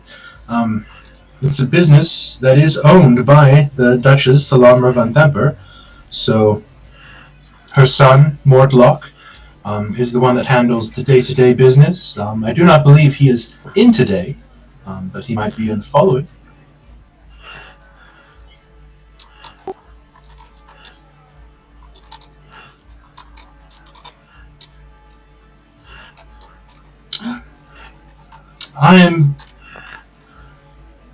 Well, you see that we close at night and we open at dawn, so if there are people on the premises doing things they should not be, I would not know, but if you are hearing these rumors, I will perhaps tell my employer about them, so he can perhaps stop this sort of behavior.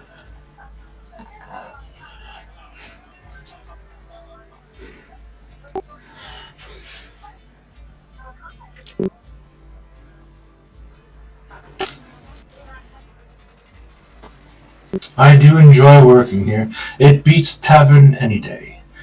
Camilla walks into the room. If you could please lay upon the table, ma'am, and take off your mask, I can begin. First, close the door, please.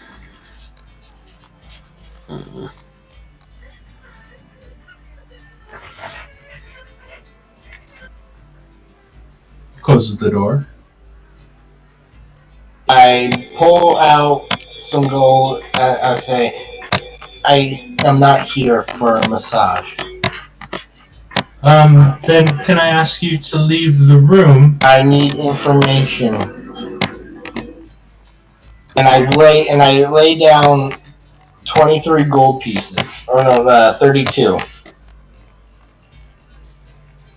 A sack.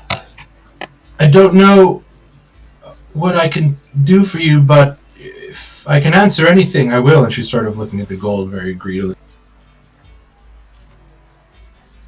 First, you did give me a massage, is that clear? Yes? Now, I was told that when introduced that you had some fine plumbing here. Is there anything that the public does not know about? To be completely honest with you, everyone sort of knows about the marvelous plumbing here in this building, as the Van Thamper family, well, they spared no expense. Yes. Quite no.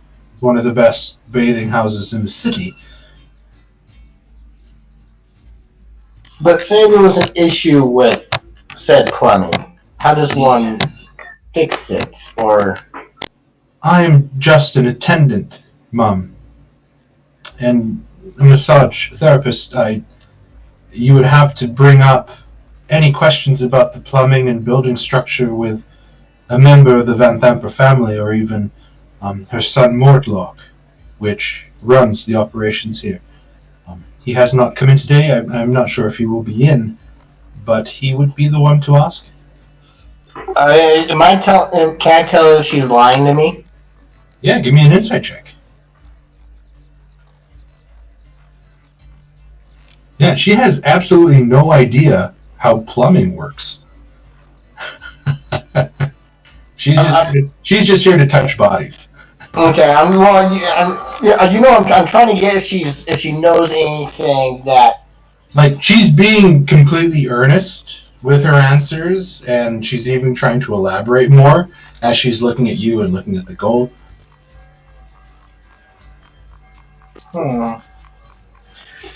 Well, we got some time. I will scoot the gold over, and so tell me about yourself. What brought you here? Just kind of so she can give the impression that we're given time for a massage. Well, I'm a slave brought from Kalanshan, bought by the Van Thamper family, and I work here. That's unfortunate. They gave me my freedom. But you say yourself you're a slave purchased by the vampire. It doesn't sound like you're free. They freed me. They let me work here. They provide a place for me to stay. They are a very generous family.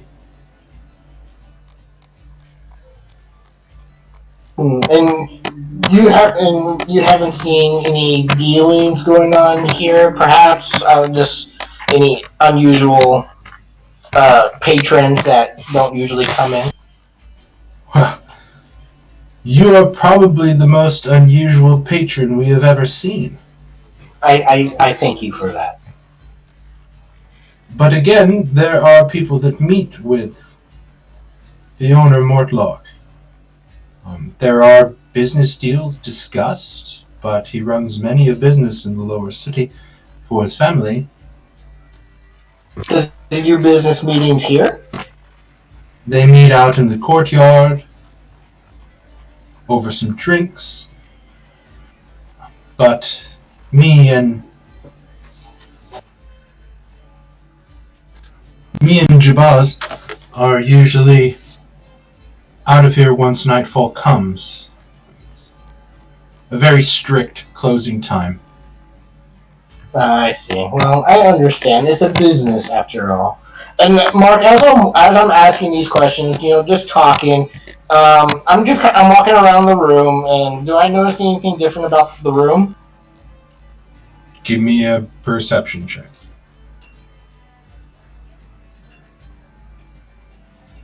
Fuck. I mean, the walls here kind of shadow the outside, and they are still about 20 feet tall, letting in a lot of natural light in. Some windows are open, letting in through like a sea breeze.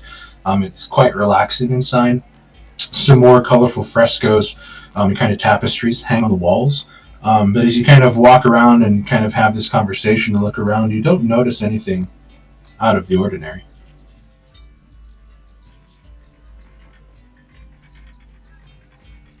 Okay. Those of you outside bathing, just kind of looking about, you're feeling the steam kind of wafting through the area and just the smells. It's very relaxing. And you feel yourselves just kind of sinking lower and lower into the water, just kind of like, this is how the other side lives kind of deal. So,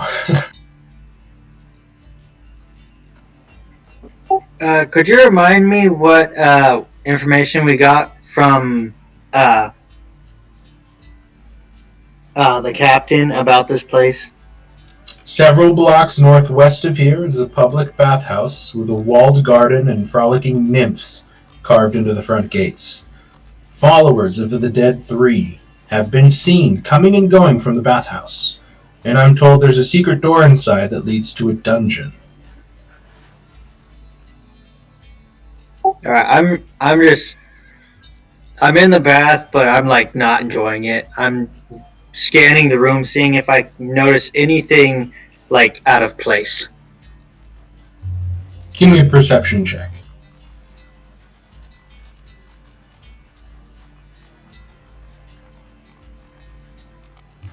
Scanning the room, trying not to look obvious, and sort of zipping by where the two girls are bathing at the moment, and kind of making sure that they know that you know you're not looking, and kind of looking around. It's nothing. It's not like I haven't seen it before. Oh, there's nothing out of the ordinary in this middle room.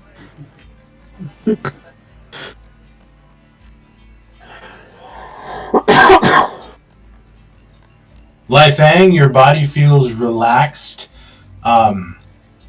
somewhat numb, but a little refreshed from the full body massage you just got. Feel free to put your clothes back on. Let me know if you need anything else. I'm going to retrieve your companion's laundry. And you see that he leaves through the front door, kind of goes out through the back. Takes him about 15 minutes to come back holding like a big old bag full of clean laundry. What do you guys want to do inside? Well, I was gonna make my way back to the room and remind her that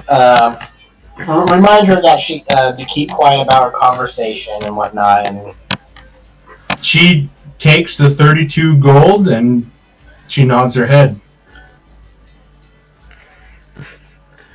I think Groomdak is going to kind of like stick his head out of the bar a little bit more so his mouth isn't covered, because he still feels a little weird being in here. very refreshing. Thank you, my dear. But is going to like mutter over to the Keelam. Have you noticed anything? Nothing strange. Nothing out of the ordinary. I look over at the girls and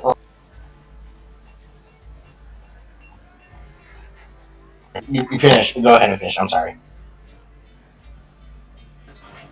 I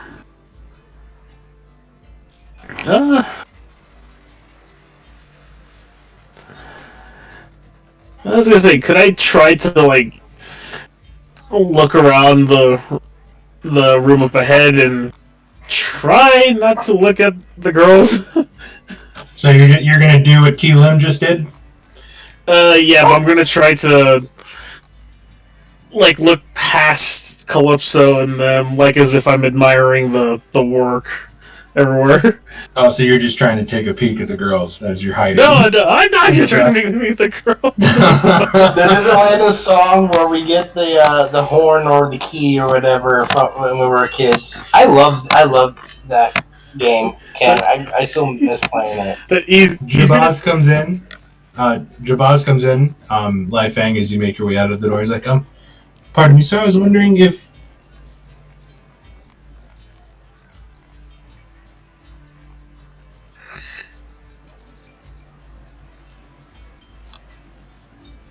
Okay, yeah, give me an investigation check.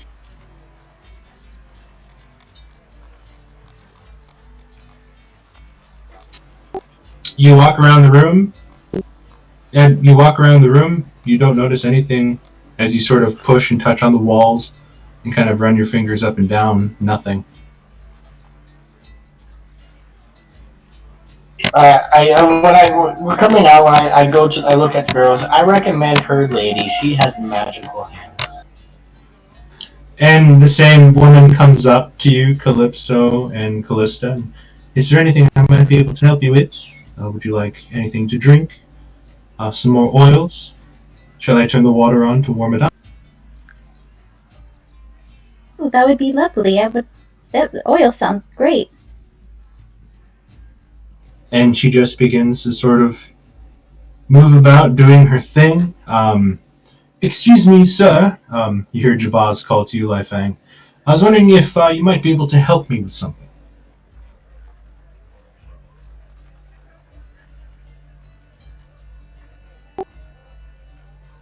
Yes, you.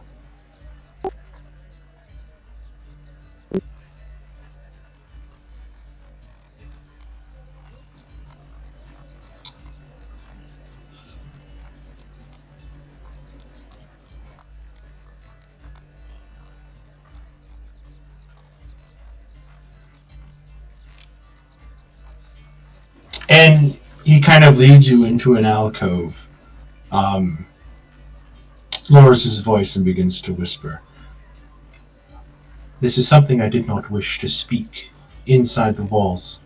I've only known Camilla for quite some time, and I'm not sure if I can fully trust her with free words that I speak. She is very loyal to the owners of this establishment.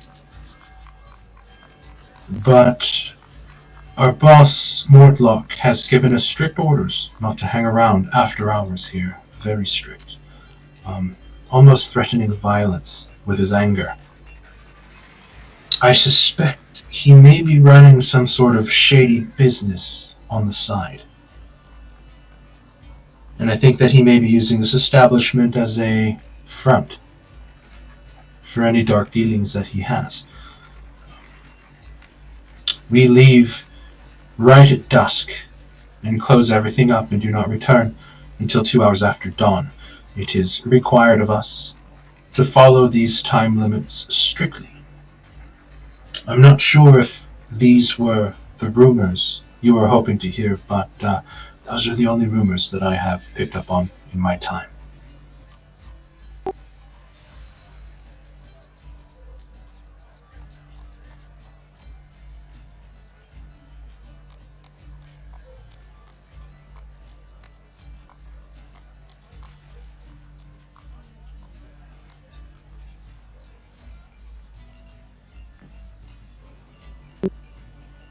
I am afraid on fear for my life that if I were to do something like that and you were caught, please, you must understand. If you wish to return her on your own, and break into the facilities, I do not know you, I have never met you, but to leave a door unlocked or to leave a key, I'm afraid that would put the spotlight on both me and Camilla, and with Camilla being such a fervent supporter of the family, that would put an even brighter spotlight on myself.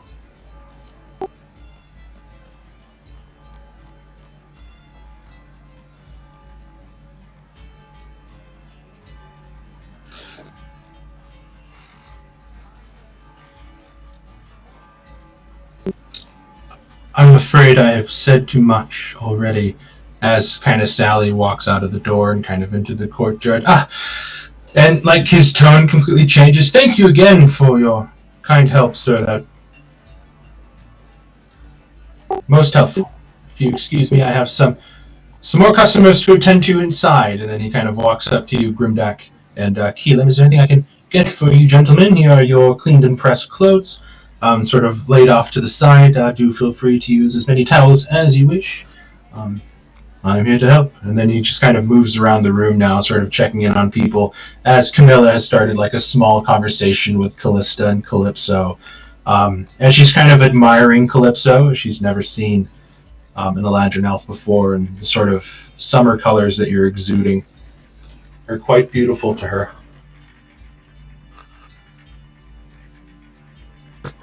And you guys just feel the laser accurate scans of Clay as he's just sort of like sort of looking at each and every one of you under the water.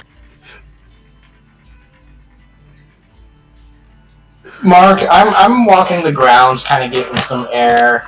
And I'm looking around. Do I see anything outside? You see the 3 fountains, and the beautiful like carved marble nymph statues that are sort of tipping water into the basins of the fountains. It's very peaceful. The high walls seem to muffle a lot of the sound outside. But, I mean, there's nothing really out of the ordinary that you can catch outside or in that main room.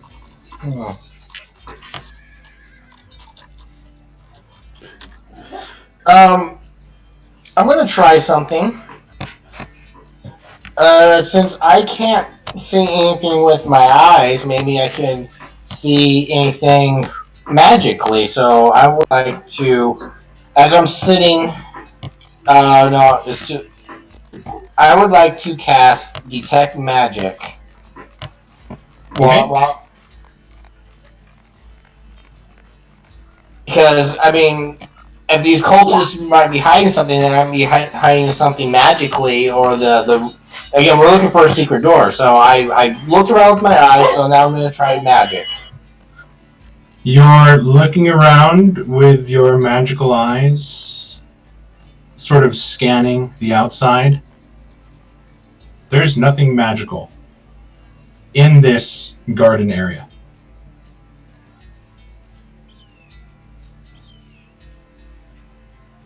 Do I notice Clay not being so subtle right now? Oh, everybody sees. He's just kind of standing there, still dripping a little bit, and he's just sort of looking Callista up and down, and then Calypso up and down, sort of over and over again, and then sort of turning to look at Kanan, and then turning to look back at Calypso and. Grimdak is just gonna just facepalm, pull himself up from the bath. Clay, can you help me out here?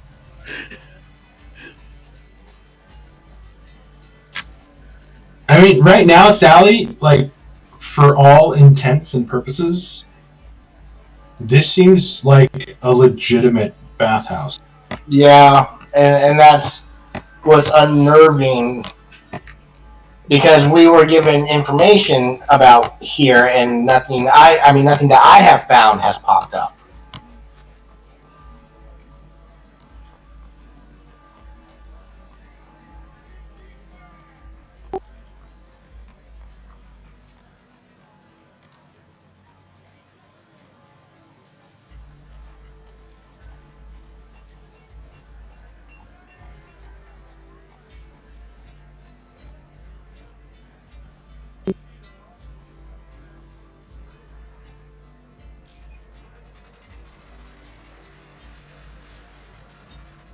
My tracking skill?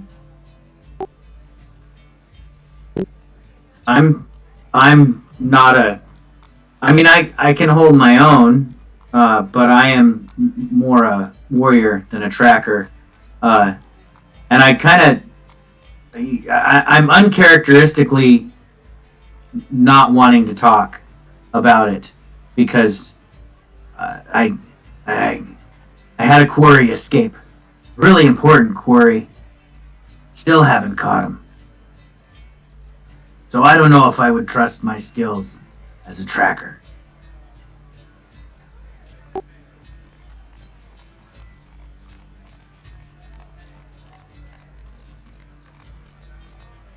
Still fresh.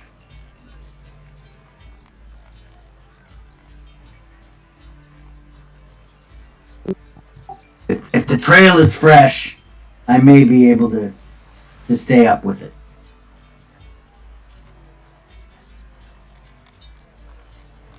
What do you guys want to do? I'm.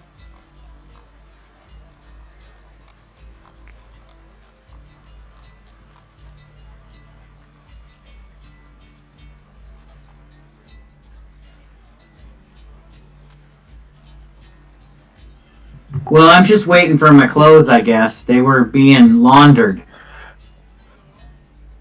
And they have been brought back and sort of laid out on the bench behind you, and they are spick and span, still warm. All the grime and anything that was left on sort of your armor has been cleaned. They even polished your battle axe. Excellent. I step out of the bath and I'm just standing there fully naked, and I just kind of shake, get all the water off, and then I grab the towel and dab my face, and then I start getting dressed. It's 2 gold to use the baths. Your massage, Lai Fang, was 3 gold.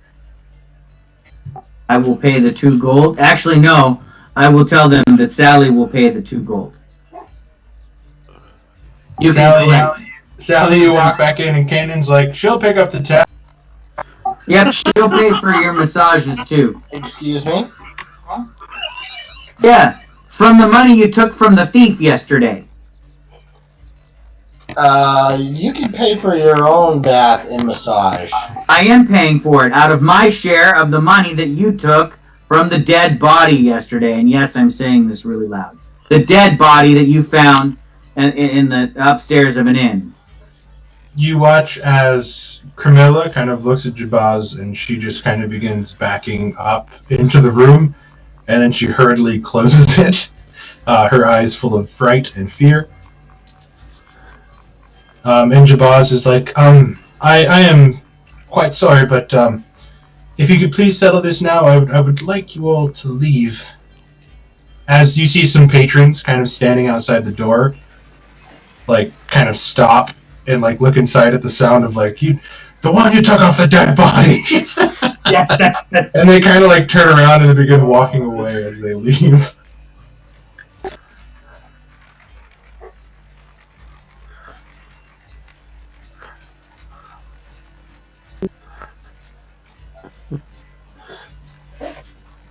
Thank you, Sally. Leave a little extra. Those oils were magnificent. I smell great.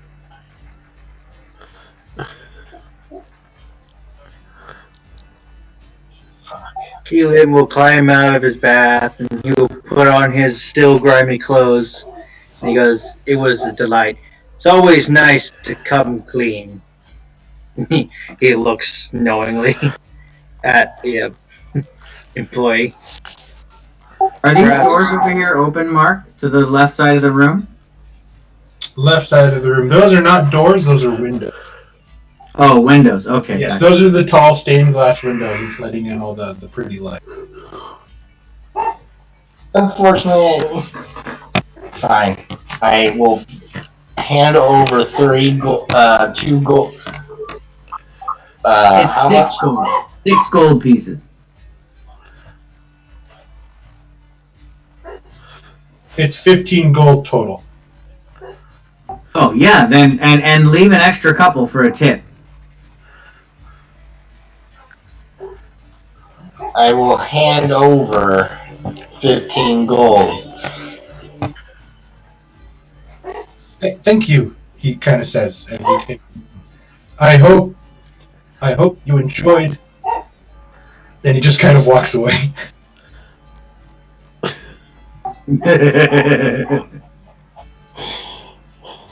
Thanks, Sal.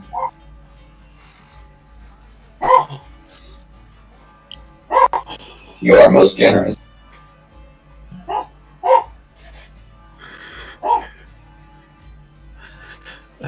Okay. Everybody move back to the front.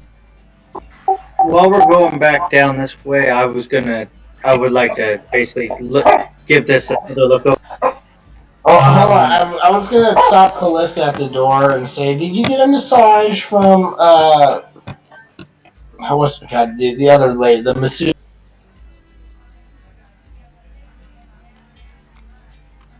No, I didn't get a massage. Why would you ask? I recommend you do.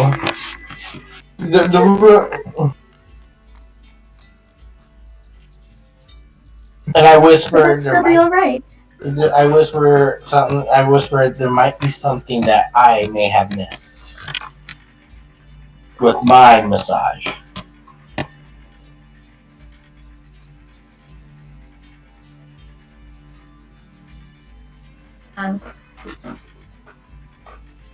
All right.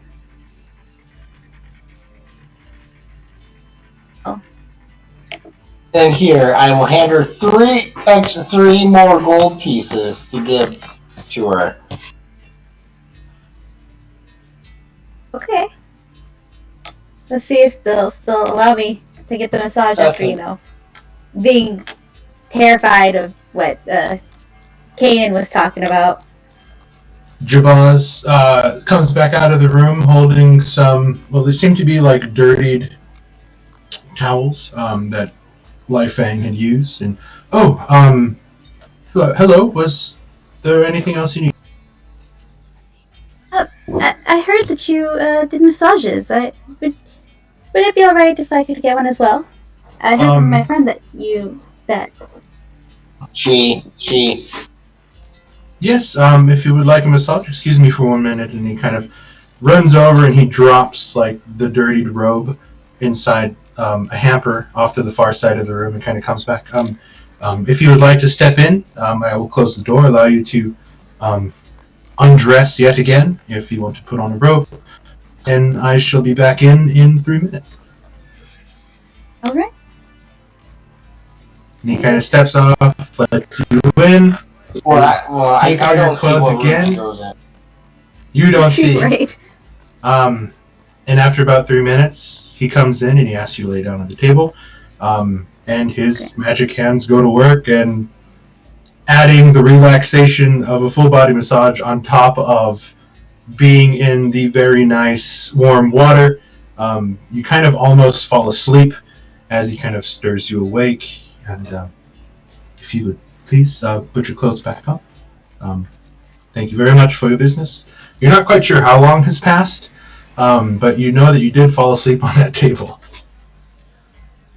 Dang it. And he leaves you alone inside the room as to dress. Okay. I mean, this is just like the one room. There's like no more doors or anything in here. Yeah, it's just the one room and the one window. I mean, Sally just gave me a free massage. I mean, that's nice. I didn't learn anything, but,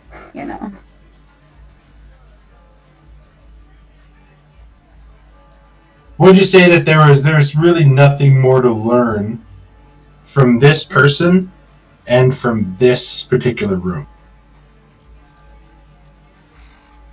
Okay. So I think everybody heard kind of what I said to Lifang and whatnot. Yeah. But Sally wasn't very specific. I said her. You made your way towards the androgynous-looking gentleman, but you feel great. I told her about the masseuse that I had and everything, but oh well.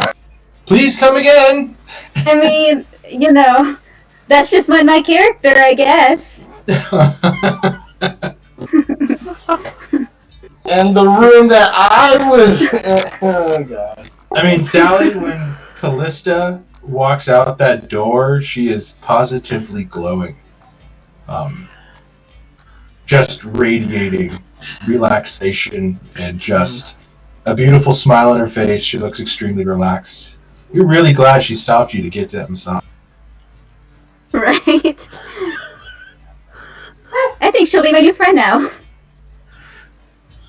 Oh, I see. Well, I'm still having. Well, it's concentration 10 minutes. I'm assuming 10 minutes have passed. So I was holding concentration just the entire time, just in case. But oh well. And when you went inside, still looking, you didn't see anything glowing with a magical aura inside. Okay. You guys make it out through the front gate. Mark, could I take a look at this area? Anything unusual? Oh, you want to sort of scan the courtyard as you move. Yeah. Go ahead. I'm kind of like looking for like any like dead 3 markings. Give me a perception check.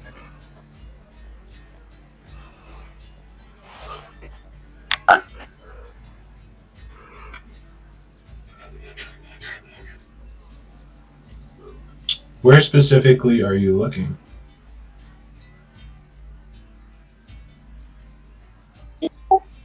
I don't know. These are benches, right? Those are just plain old benches. We'll say that you're struck with a form of inspiration, and your eye gets drawn to the fountain. Yeah, I was gonna say that this was gonna be the first thing I was looking at was this. You walk up to the fountain and you sort of give it a perfunctory glance around the bottom basin. And as you're looking out of the corner of your eye, something catches in your peripheral vision on the back side of the jug that the nymph is using to pour water. You look on the back and you see very small, what looks to be a black hand carved into the back of the jar. And would I know what this black hand represents? You know that the black hand is the symbol of Bane. You look to the south and you see another fountain, and when you walked in, you remembered a fountain immediately to the left of the gate. 3 fountains, dead 3. You hurriedly move down to the next one and find on the back a small skull carved in almost imperceptibly on the bottom side of the jug. The symbol of Baal.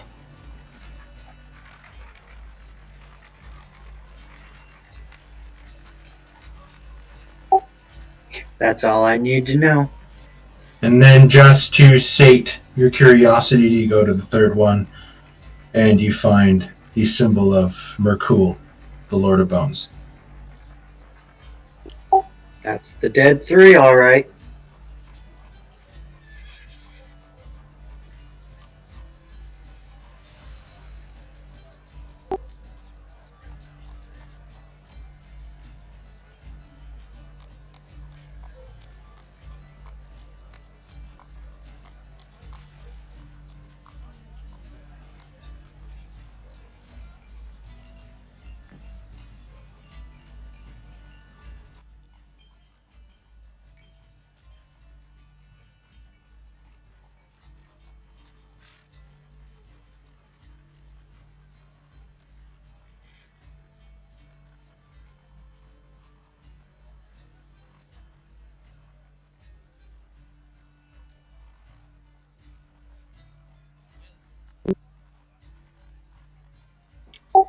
They're definitely in league with the dead 3. I found their symbols in that walkway.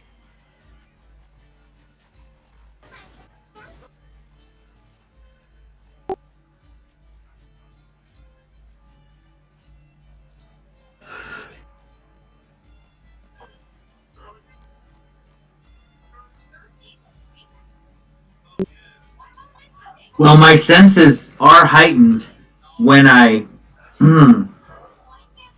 shift, but I was afraid that if I shift while in there, it might frighten some of the patrons.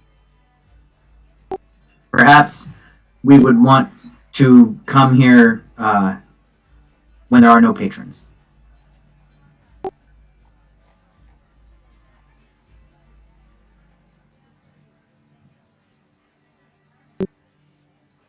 Fair enough. I could do that.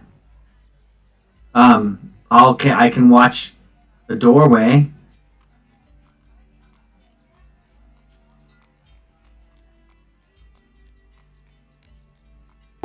So are we gonna hang out here until the place closes? Is that our plan?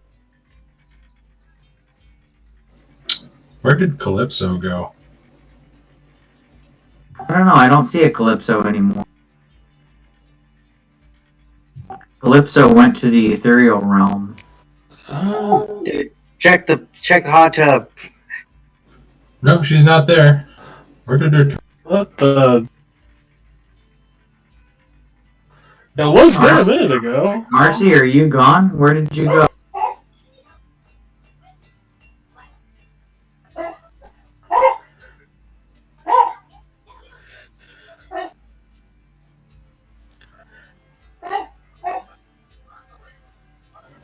Alright, well, I'm just going to assume that Marcy is not here.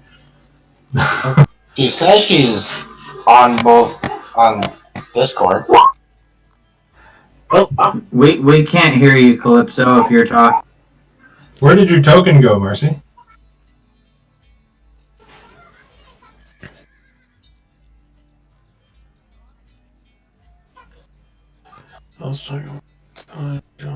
You're muted on Discord.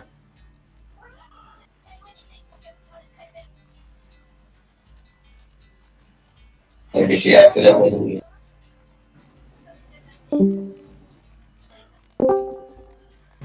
There, maybe now? There you go. I hear you now. there you go. Yeah, we hear Okay. you. Oop, sorry. You must have deleted your token. I was flailing saying, I see blackness, I don't see anything. I refreshed a couple times and nothing, so I don't know what happened. Here you are. And the same time that happened was the same time you guys couldn't hear me, apparently.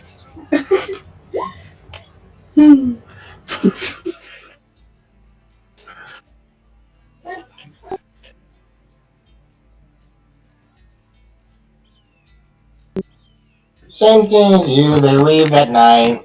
The girl is a slave bought by the family.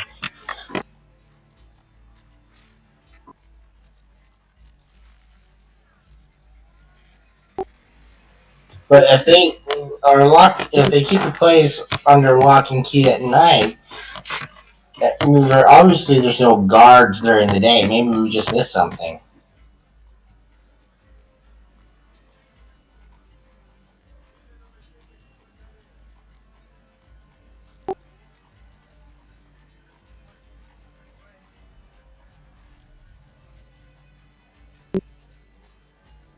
I even used my magic to see if there was anything magical about the place, but I couldn't find anything.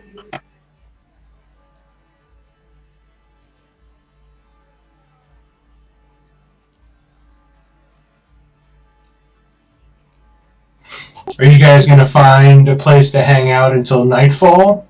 Or are you guys just going to go bust in and just start tearing stuff down? Well, we could try going out. However, we did say that we were instructed collateral does not matter.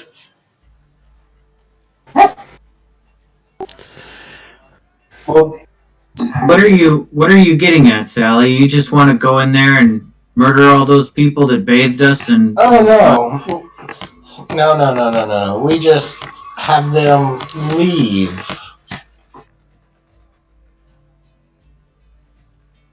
And And how would you I will mention that this place is run by the Duchess of the city. But we are friends with the good captain. We are under orders. Is this Duchess person higher up in the city's nobility than yourself?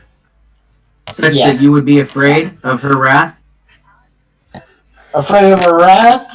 I've never met her, but yeah, she is of a higher status than I am. So you guys would know that the Flaming Fist was ran by a gentleman, Duke Ultra Ravengard. He was the one who disappeared when El Terrell disappeared. Duchess Van Thamper is the most popular in the city when it comes to becoming the new Grand Duke of Baldur's Gate.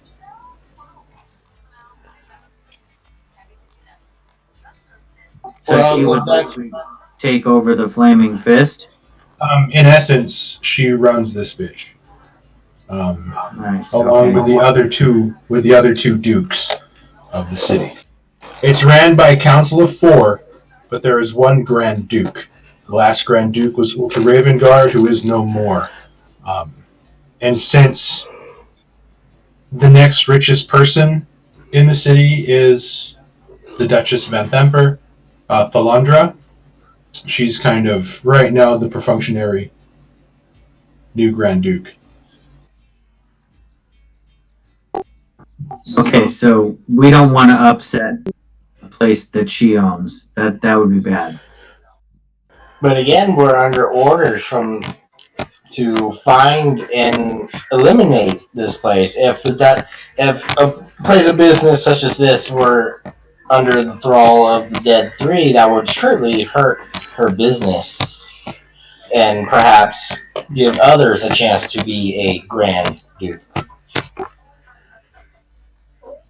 Oh, I am.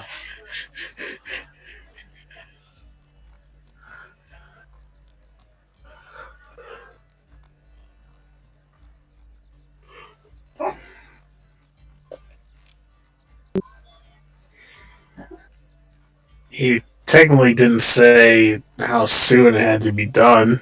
It just He had said to be done. he did say that we would see him later today. He said, "I'll see you tomorrow," when he left to go get the ship. So he's expecting some movement by tonight on this matter. Again, I will admit some of you have keener eyes than I do. Again, I've looked in the main room and the room up above and outside, but didn't see anything. Perhaps some of you might see something that I have missed. Well, maybe we just pay attention.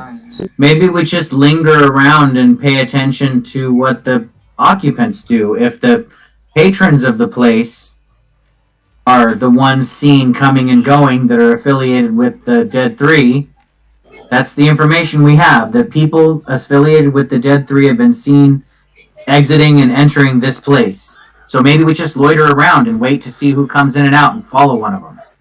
I don't. This all happened. Well, then we hang out and wait till sunset and we break in after dark. Mark, do we know that the two employees, they leave and lock the door behind them, correct? Yes. So if they're doing dealings at night and they're the ones with the key and locks the door in and out, how do they get in? Well, they might not be the only ones with a key, but I'm willing to hang out about and walk around the town and come back here at night. And I mean, we could have come last night, remember? So we're just waiting until nightfall. Okay, so we're going to fast forward. You guys are sort of going to other businesses, sitting out front, just kind of relaxing, sitting out on like storefronts, watching the business to the side of your eyes, and you watch many people moving in and out.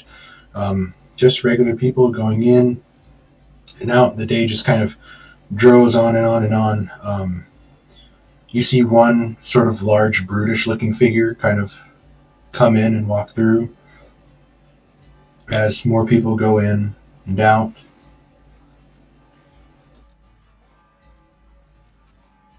Nightfall begins to move in, and the last sort of customers are being ushered out. Nothing happens after that for about half an hour until both Camilla and Jabaz exit the front gate. Jabaz turns around, locks the gate,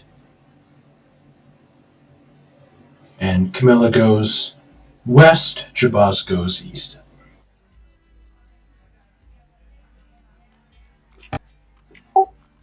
How many ways in to this bathhouse are there? To the complex, just this one main 10-foot tall gate.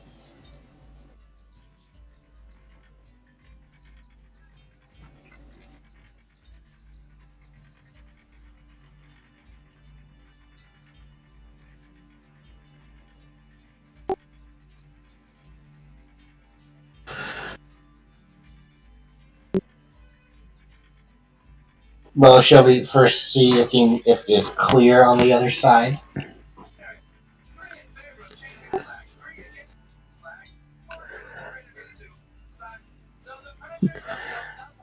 Is there shrubbery or anything around the wall? Anything Not around the wall. On the outside is just the 10-foot tall stucco wall, and the large bracing pillars spread out in between.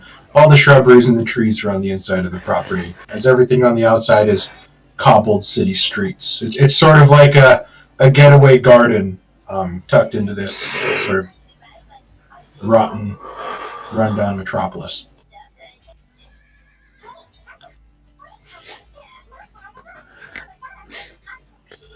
And how tall is the outside wall? 10 feet. 10 feet? Okay. If it wasn't too tall, it could boost someone over. Have somebody stand on your shoulders. But first we gotta make sure nobody is around on the outside.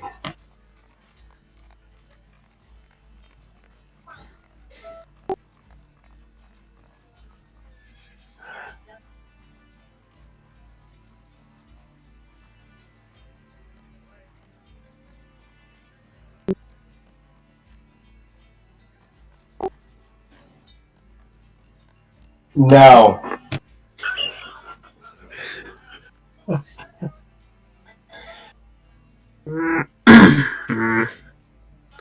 Callista should go. If you, or are you wanting to look up our skirts and try to get a peek?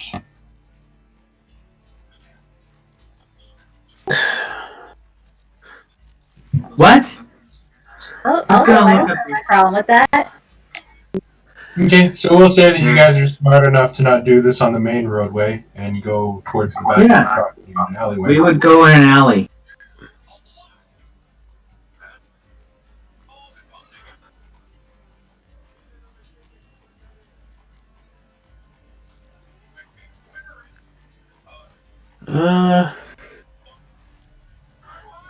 Moving towards the alley, groom deck, you sort of bend down a little bit.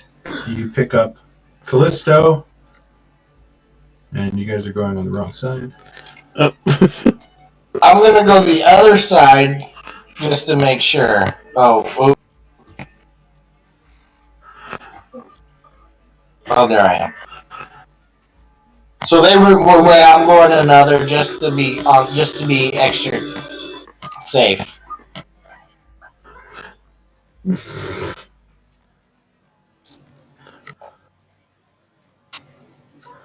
You feel Groomdeck's strong hands grab you by the waist, Callista, and boost you up. You place your hands on top of the wall. You look out. You see that there is nobody in the courtyard.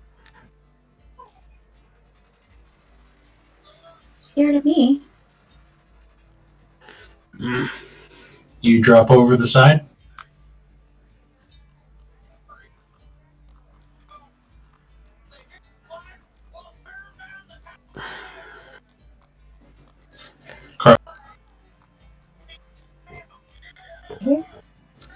We can't hear you, Carla. You drop over the side into the... Yeah. Careful and try to be quiet. You drop in. Yeah, quiet. Alright. Who's next? The only sound inside the courtyard is the sound of the trickling water. I'll go up and over. Keelan doesn't need help, just ninja jumps over. Show off. He actually makes you jump a little bit, Callista, as he kind of sneaks up behind you as he's incredibly quiet. Well, anyone else? Open the door for me on the other side. Please. I'm not gonna throw you over, if that's what you're thinking. I don't want you to I think I can jump and grab the top of the wall and pull myself over. You ninja warrior run at the wall, put your foot up and launch yourself up, grab the lip, and just pull yourself over. Yeah, my reach plus my high jump is over 10 feet. Yeah. And even as heavy as Clay is, his prodigious strength allows him to sort of jump, reach up, and then pull himself over. Hey, Mark, is this a window right here? There are tall stained glass windows leaded and embedded into the wall. And as you look at them, you see that they have been like sort of drawn over on the backside of what seems to be a curtain. Okay, never mind. What kind of moon is it? It's a quarter moon. Not a lot of moonlight, and you're kind of stuck in between some buildings that are taller.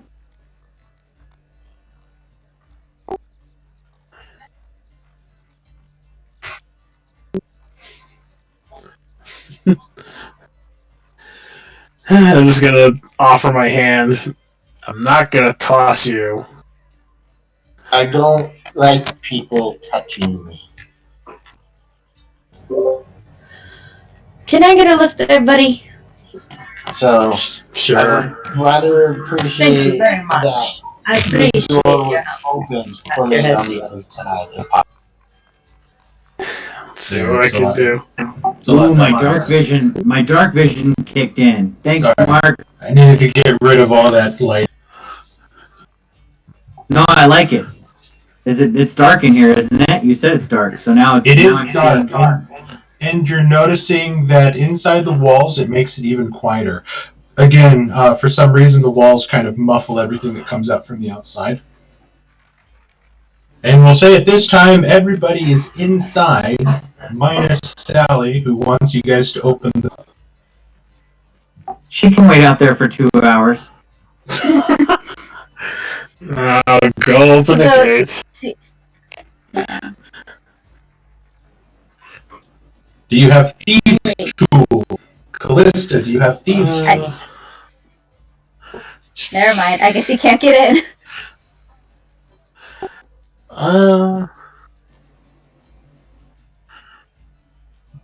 Yeah, no, let her act like a little rich bitch. She can stay outside and wait. Okay. We'll get the work done, and then we'll have cut her out of the tools. reward. So, I am going to... after this, everyone, I'm just gonna... Just hold on, and I'll climb... I'm gonna climb back over, and I'm going to pull Sally back. I'm at the front.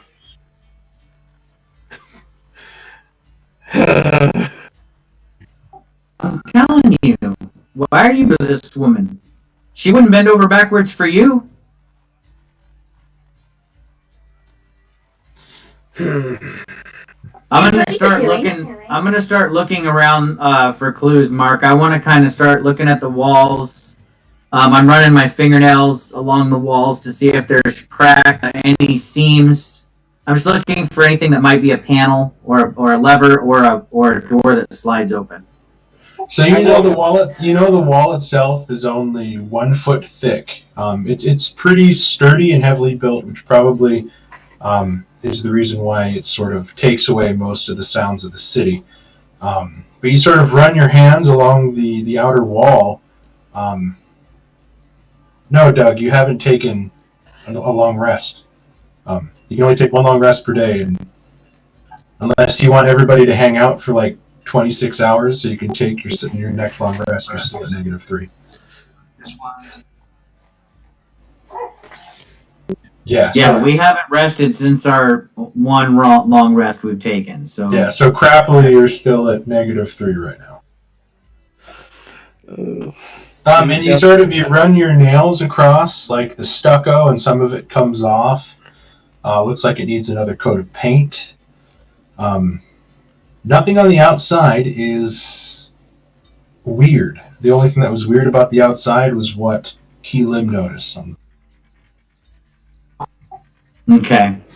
Well, then I'll check the fountain that Ki Lim found the symbol on. I was gonna try to talk to Killam about that and then examine the nearest fountain. Was that this fountain here, Ki Lim? Look at that. You're pointing out the symbols on the fountains. Okay, it's so really, I want to It's really hard to see in the dark. And he sort of points. Can't kind of see it because of the shadows, but you run your hands on there, and you feel the small indentation. So I want to try and turn. Does the fountain turn, or the statue in the center of the fountain turn at all? They are solid stone, and they do not move. Okay, so you guys just see me kind of standing on the edge of the fountain, trying to turn the statue around. Clay, you see that there is a large padlock on the inside of the gate. Go ahead and give me a strength check if you want to try to break it. Wait, on the inside? Sally, you're standing outside the road, and you hear this, and then and then Clay kind of looks out through, and the door is open. Thank you. And I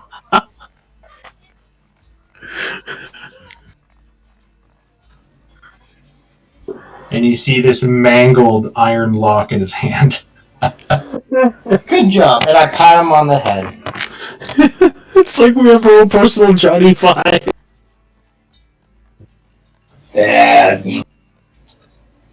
Clay closes the gate and kind of puts the draw lock back on it. What do you do with the lock?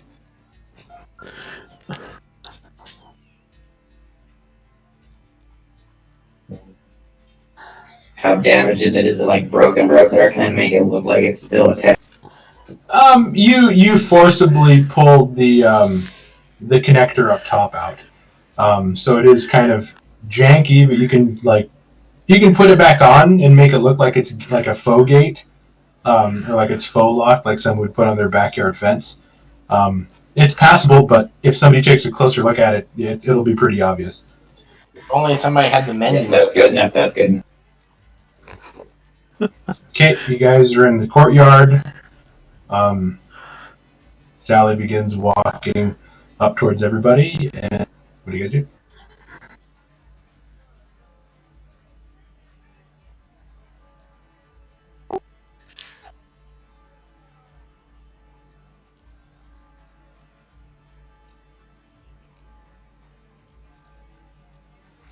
Is it locked?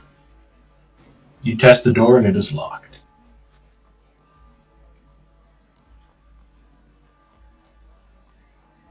Is it a padlock or is it a key lock? This one is a key lock.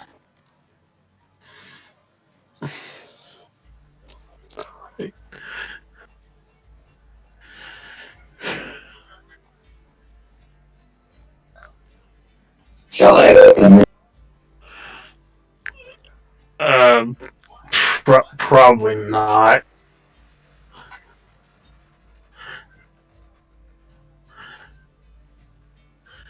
Unless you could turn your finger into a key. Mark, are the windows in here 10 feet? Yes, but they are stained glass windows. Quite large. They don't swing open or anything like that. And currently they are covered from the inside with what look to be curtains that have been drawn closed. Okay. Yeah, I was just wanting to try to look through the curtains, but if it's closed, then Can I try anyways? Maybe there's a crack.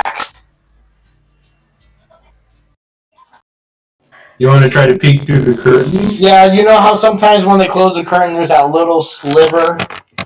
Okay, yeah, go ahead and give me a perception check. What are you guys doing with the door?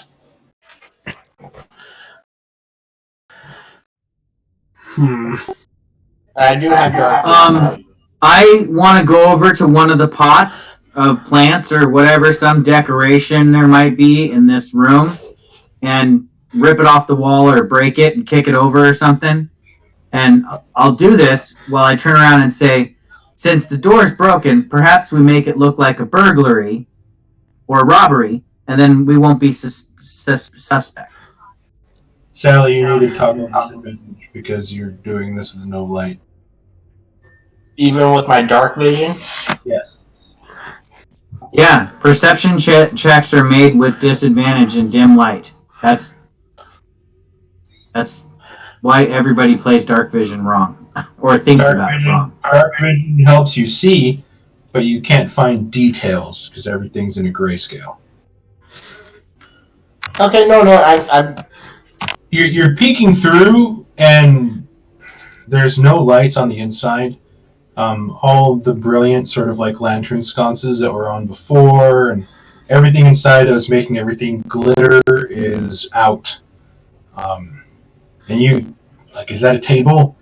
What is that? Right. And you really can't make out any details inside. Okay. And just with the thin sort of black cloth on the inside, it just makes it even harder to pull out. And I don't know if you've ever tried looking through stained glass. It's really tough. I know. I figured it was worth a shot, you know.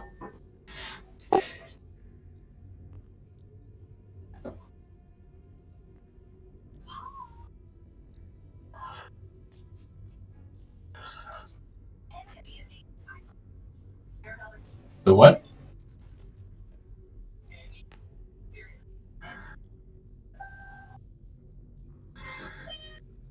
Okay.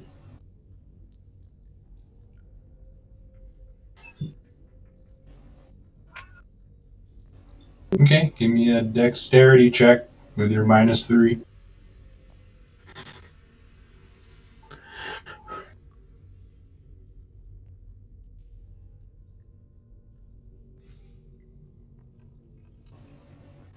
Okay, so that's a 3 total. You're fishing around in there. You feel like you're scraping stuff, but nothing's really happening. There's no clicks, you're not catching onto any grooves. Mark, how wide are these windows? They're about 3 feet wide. They're more like cathedral style, 3 feet wide, 10 feet tall.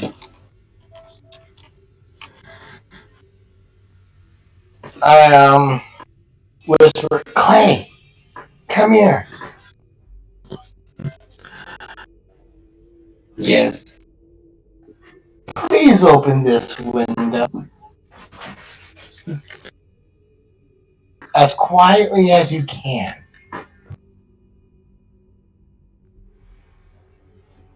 Push on the window, see if it's open. You push on the window, and you start to hear the glass crack, and the lead lining that holds the glass in place sort of squeal and bend as you put your weight on it. It's not. This window seems to be locked. Yes. Open it.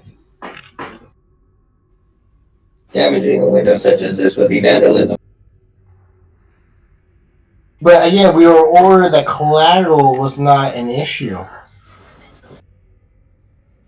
So any collateral damage means that we are good with, because we are told to get this job done, and any collateral means that we are just doing our job. Why don't we go through the... Because isn't this a much easier way than trying to attempt with a lock?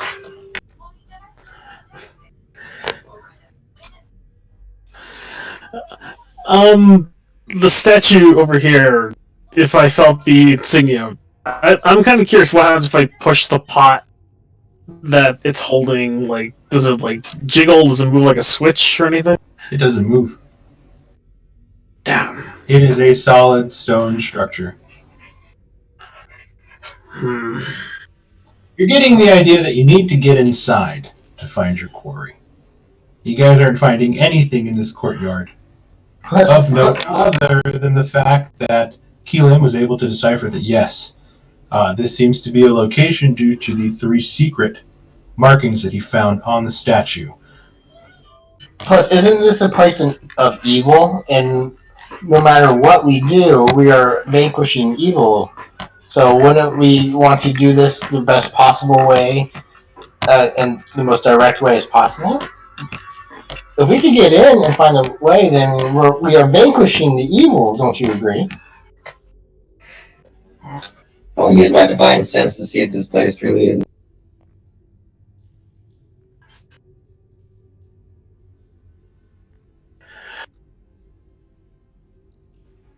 See if it's desecrated. It is not desecrated. No, you can't sense any sort of desecration where you're currently at. You do, however, feel a very strong, fiendish presence somewhere in this area.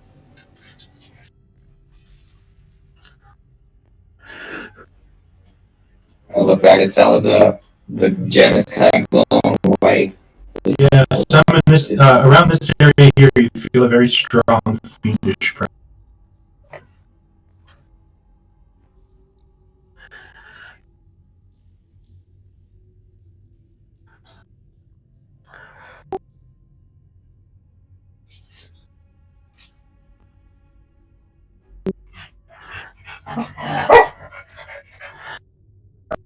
Yeah, I'm sorry. I'm not a lockpick. I'm a fighter. The one time the party needs a rogue, nobody wanted to play one.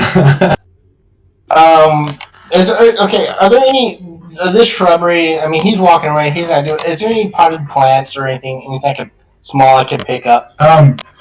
There's really no potted plants or anything. Everything's just manicured bushes that look like I don't know, geometric shapes and animals, and then the large stone benches. I'm sure if you kick around the dirt a little bit, you can find a rock. God, what are you doing? Just they can't get the door open, and you guys want to do this at night. Just break down the damn window. Callista, go ahead and give me a dexterity check. I did offer that we could make it look like a burglary, and I already broke something out in the hallway, so...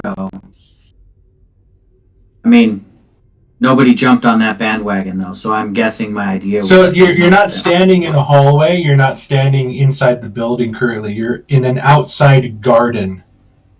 Right, yeah, because we climbed over a wall. Yes.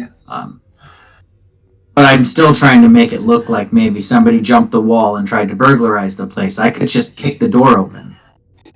I could break the door open. I have a battle axe here. As Caleb begins to explain, I'm just going to kick this door open. I have a battle axe. You hear a satisfying click, Oh no. and you feel the door unlocked. I'm hefting my battle axe in my hand now, and then I start to resheath it on my back because I see that Callista opened the door. Needed a delicate women's touch.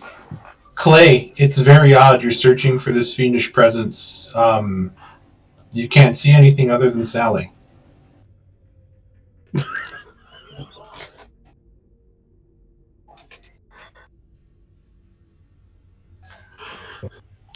You have a strange aura about you, Sally.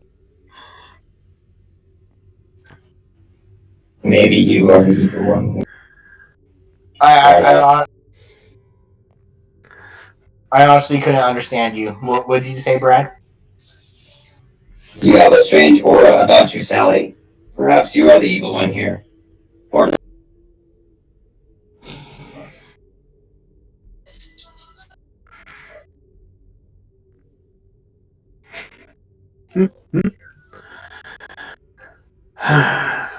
So, can we get in?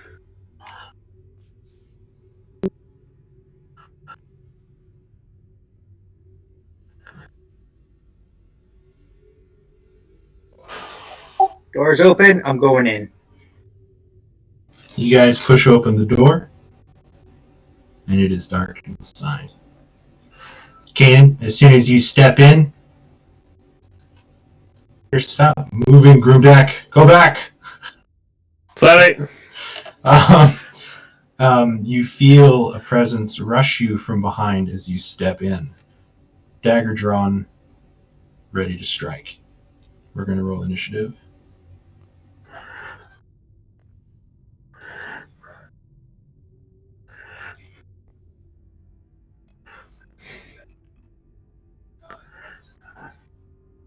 As three black-robed figures come out of the darkness and the shadows and begin converging on you.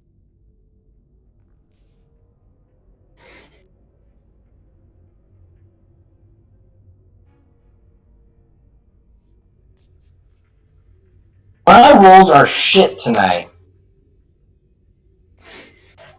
It's the DM's curse. I do well when I'm a DM, and then I do shit when I'm a player. I do pretty good when I play.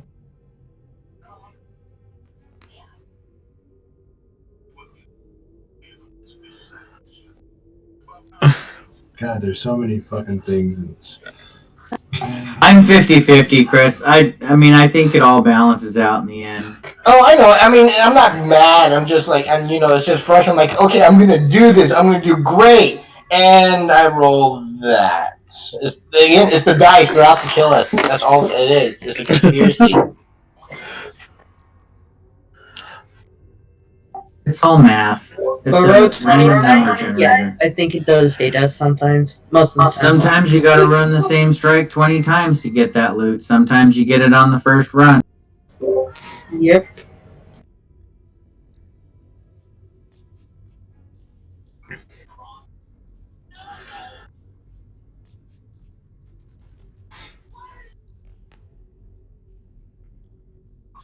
I admit, in your games, the dice don't tend to favor me. No matter what, unfortunately, whether it's a homebrew or a module. Yep, in Sally, Mark's games, it's really 50-50. Sally, Keelim, who wants to go? I'll let Keelan go first since he's up ahead of me, so he can react faster. I'm way outside in the back, so. Okay, so I got Lifang, Kanan, Grimdeck, Calypso, Clay, Callista, Keelim, Sally. That should be it. Sniffing the air is a free action. I suck in a gush of air in surprise. Oh, okay. Since you said surprise. I mean, we weren't expecting an attack, so only this dark. guy. Only this guy is going to get an attack. The one behind you. So he is going to move up. And I can't see my sheet. There's my sheet. And he's going to stab at you with a dagger. You feel a very malicious, almost physical sort of aura emanating from this cloaked individual. Your primal instincts are telling you to flee, almost.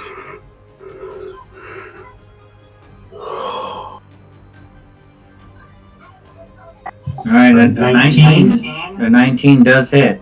Okay, now listen to what I tell you.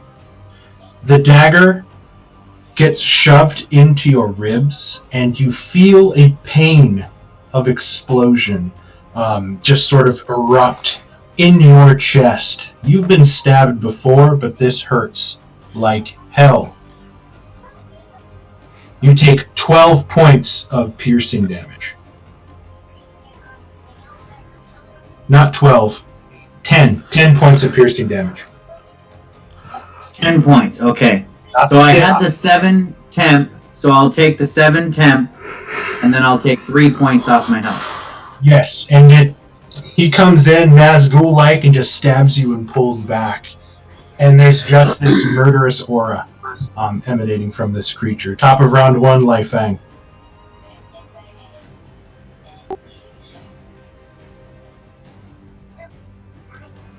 Yeah, the door's open. The door just opened as Keelim and Kanan kind of pushed in, and then you notice that Kanan and Keelan are reacting to stuff inside the room, and Kanan just got stabbed. Yeah, I yelp in pain because I was not shifted, so that hurt bad.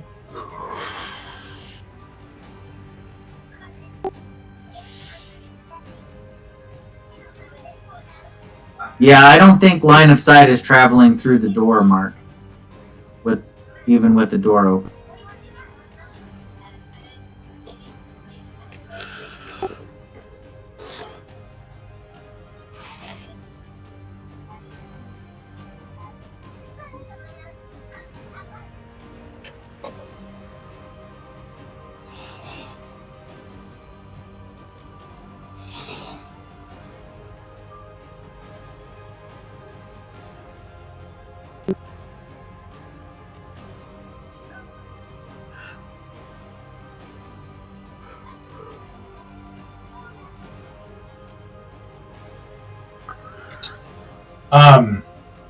Chris, it wasn't there when you cast it.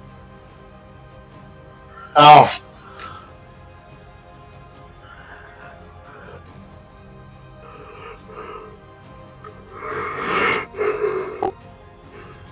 $15 hits.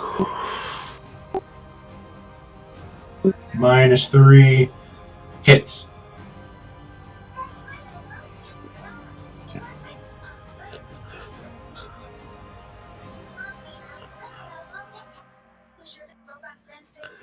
Okay, so at the end of your turn. Doug, you're a warlock, right?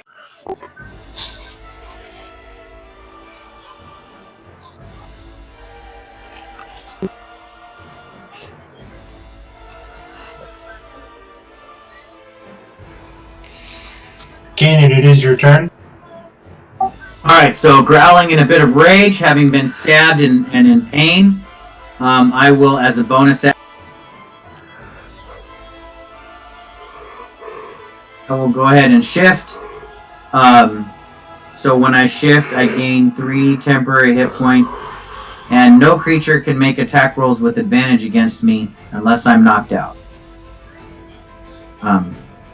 While I'm shifted. Okay.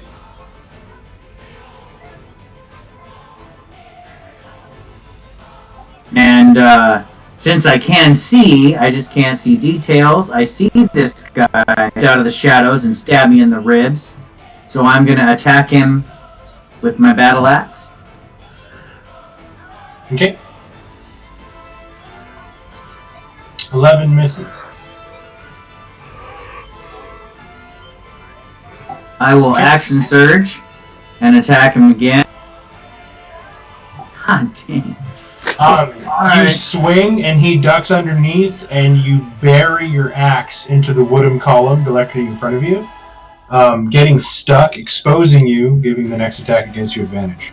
It would, but he can't have advantage because I'm shifted.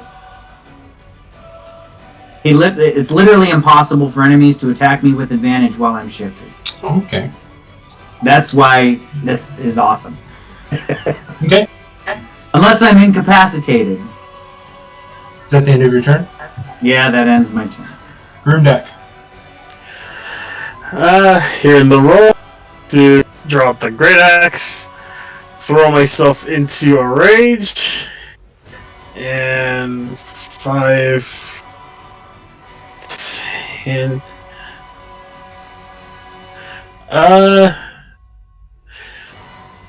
Yeah, I'm gonna just run in and swing at this guy near Kanan.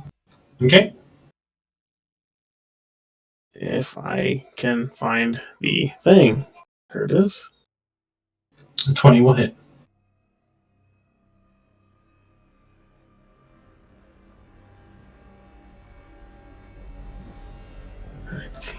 You bring your axe down, and you feel him crumple under the force of your attack, driving him into the ground. Hearing the sickening crunching of bone and popping his skin as blood begins to sort of ooze out on the marble floor.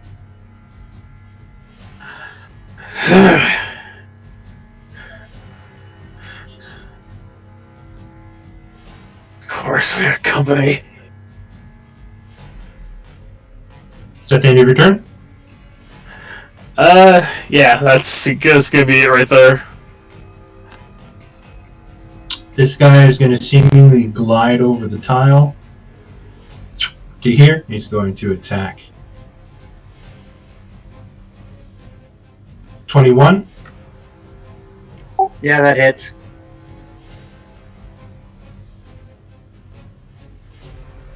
You will take 6 points of pierce. Well, how does vulnerability work? You just double the damage. Yes. Okay, you will take 8 points of piercing. Again, pain explodes in your chest as he stabs at you with a dagger. And you just sort of take a step back in fear as it attacks you. Just this aura radiating off of this creature's body is menacing and murderous. That's the end of its turn. Calypso.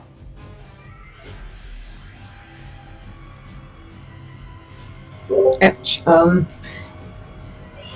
I'm gonna move so I can actually see. 1, 5, 10, 15.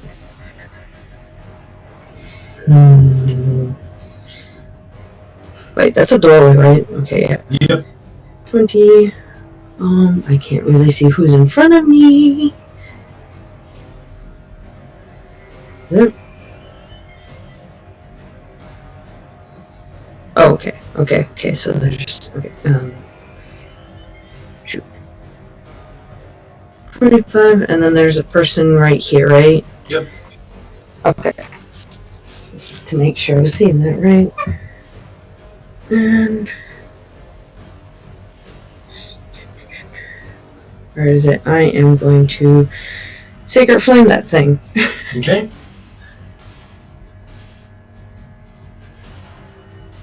It fails. It's going to take 2 radiant. Is there anything you're going to do with your bonus action?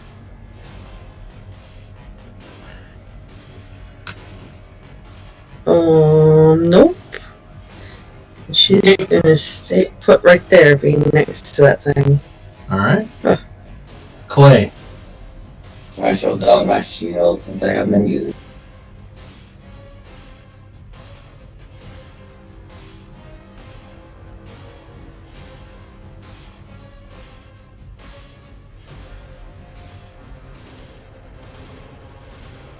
Let's go there. Okay. Callista. Okay. 5, 10. Oh god, this place is 15, 20, 25 right here. I see there's somebody. I'm going to go. Oh yeah, I see them. See 5, 10, 5, 10. I don't want to, but I'm gonna go and cast Blade Ward on myself. Okay.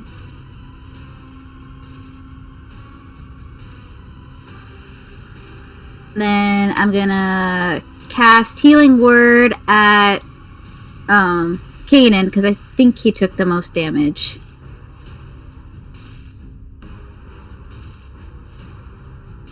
Okay, go ahead and cast Healing Word. Okay, Kanan, you get 4 points of healing. I gain 4? Yep. The rest of cast Healing Word on you. Awesome. I was down 3, so now I'm fully healed. Thank you, Callista. Callista's at the end of your turn. Yeah, that's the end of my turn. Okay. Let me put the little thingy for the Blade Ward. This one is going to come up and attack you. Missing with a 5. As it stabs in, you cast your Blade Ward, and it sort of causes the dagger in this creature's hand to kind of turn backwards, and he kind of stumbles a little bit, almost falling into the water. Next attack against this guy. Keelim. Oh, nice timing, Keelim. Yeah, but I got this one in front of me already. True, you're getting surrounded there. Yeah, I'm dealing with this one in front of me first.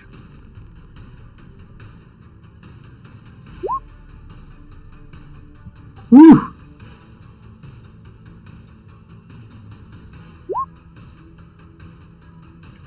Pull out my special scalpel, and I just right across the neck.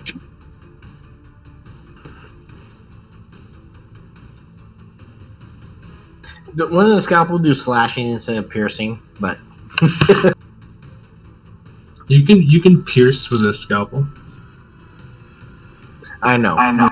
It's flavored as a dagger, so. I know. I get it. I'm just nitpicking. Trying to be a annoyance. Technically, a dagger can be. Yeah, what was that D2 thing that was?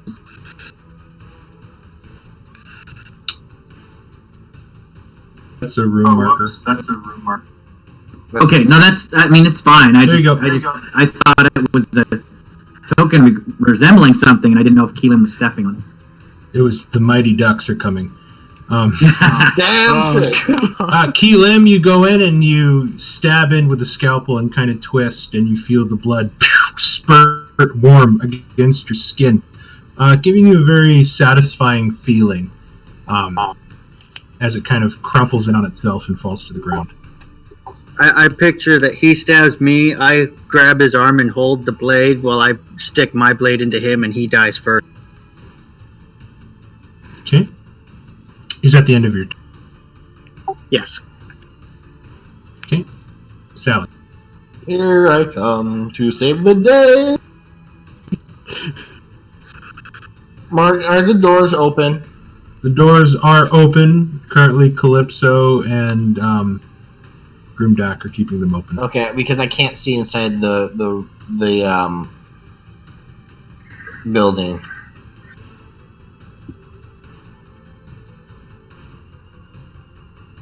So I was gonna try to shoot with range since I hear combat.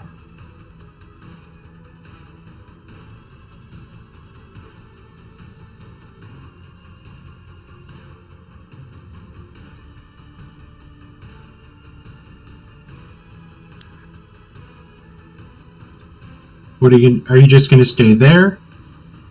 Well, yeah, I was gonna stay outside and shoot a firebolt, but I can't see inside. For some reason, the map-wise, I can't see inside. But I can move my token, and I could for some reason have 60. You have 60, 30, 360 dark vision. You have sight. Yeah, you should be able to. I don't know why, but there's a but.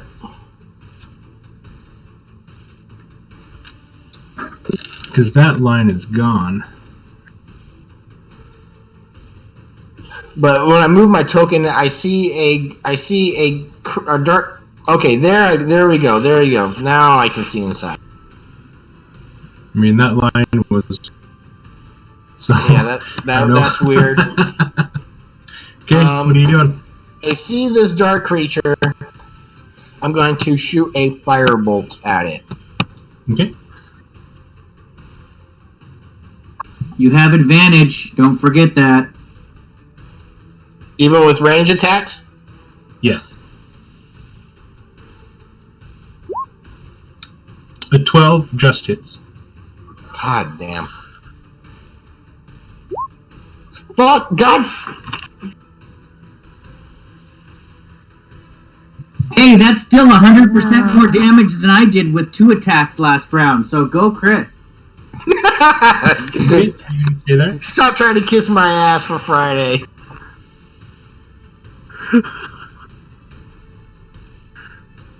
But yeah, I'm going to stay outside, so I'm going to stand there. Lai Fang. I don't need to, Chris. I'm the champion of.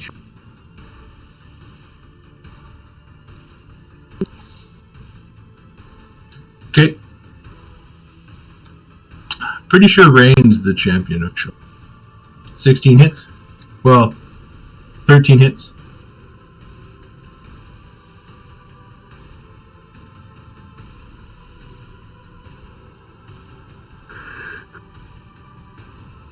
You stay there? Okay, Kanan.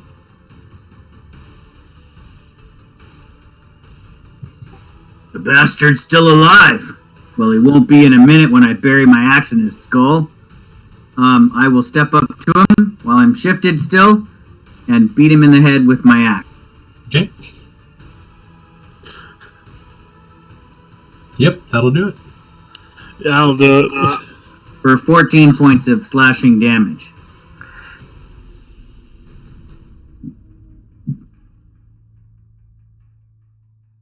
Okay, he is dead. Yep, I said I was going to cleave him with my axe, so I did that. And I turn around and I say, is everyone okay? As you turn around and ask if everybody is okay, this door swings open, and coming out of it is a dirty, bedraggled old man holding in his hand a flail whose head is the shape of a skull. 5, 10, 15. And he's just screaming, pain, pain, pain! The first attack is going to be against you, Callista. 20. What is your blade ward? How long does that last? The end of my next turn. Okay. You take 1 point of bludgeoning damage, and his hand shoots out towards you, Kanan, for 21. Jeez, Mark? You take 7 points of necrotic damage as he scrapes his dirty-ass fingernails against your skin, and you immediately feel them burn and smell as if they're rotting, and they begin to almost smolder. That's the end of this creepy guy's turn. Room deck. Mark, is there a photo of that guy by chance? Is that just a generic token? There's a photo. I'll post them later. Callista has 1 point of bludgeoning. Kanan took 7 necrotic. Isn't Callista resistance to bludgeoning damage right now? Yes, but bludgeoning resistance doesn't reduce damage to 0, just a minimum of 1. Yes, even with resistance, you have to take at least 1 point when you take damage. The only way you take 0 if you are immune. Yes, sir. Room deck, what do you got for me, bud? I'm going to move up next to Callista, and I'm going to swing my axe at this being. Okay. I mean, he's wearing, like, rags and robes, so he's not heavily armored whatsoever. It's like, well, he just hurt 2 of my teammates, so I'm gonna hurt him back.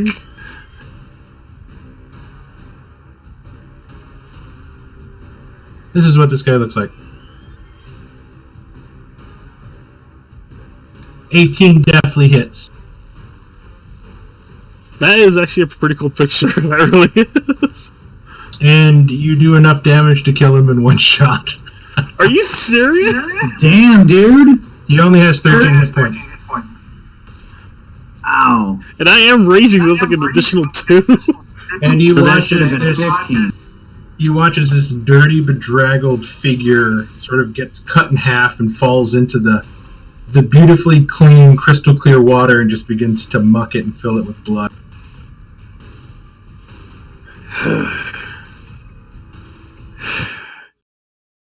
Now is everyone alright? I am condemned. I'm fine. I think 2 of our members have been hurt, though.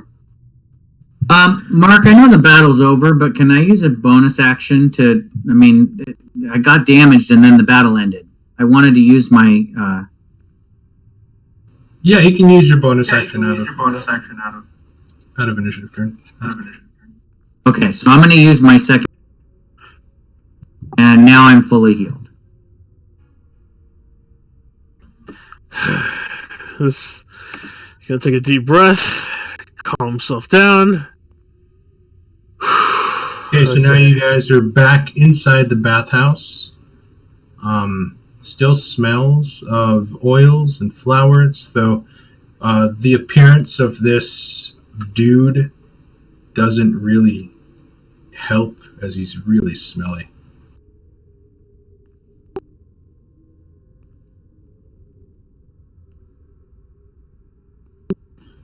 You bend down and you see that it is a human male. They seem to be covered in what looks to be scars. The eyelids have been cut out, so it's only just the eye open at all times, and they are beet red. His whole body is just scarred, carrying nothing but daggers on their persons. Could I check these daggers? They hit a lot harder than normal. I was going to see if I could determine if they were usual or had special properties. You check the daggers. There's nothing really unusual about them, except for the strange grooves that are kind of carved into them. You've seen these before, but in smaller forms. Needles used for bloodletting that open wounds wider to kind of let blood flow freely. But there's nothing really special about these daggers. But the more you look at sort of their bodies and how they've been desecrated themselves and all these strange scars that form like runic patterns, and then the cutting of the eyelids only exposing the eye, and there's something deep-seated about whatever magic was powering these people to be able to do this. You're thinking it has to do more with certain rites that were done to the bodies and not the weapon itself.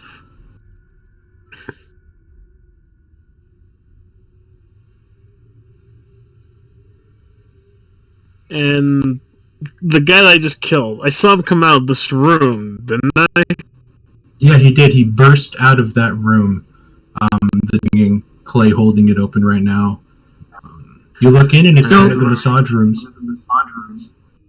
Mark, I want to throw this out there that this is kind of a roleplay thing I forgot to mention.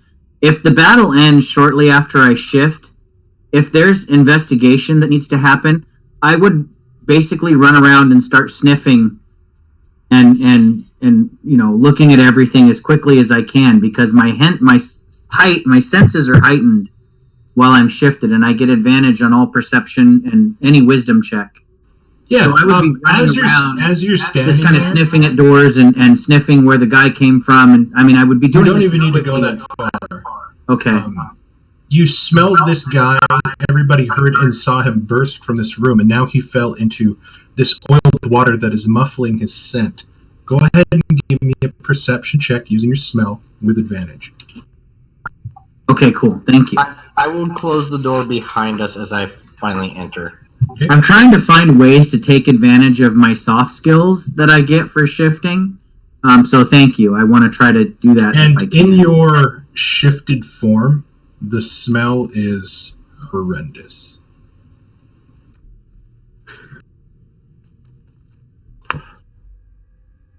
So like a like a Disney movie, you pick up on this greenish tainted trail of molecules that like you can pick up with your eyes as you smell, like leading you towards garbage.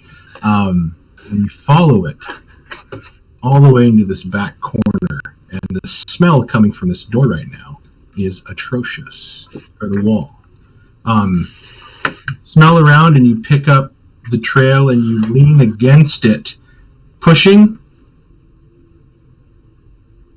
revealing Dun dun dun. a doorway.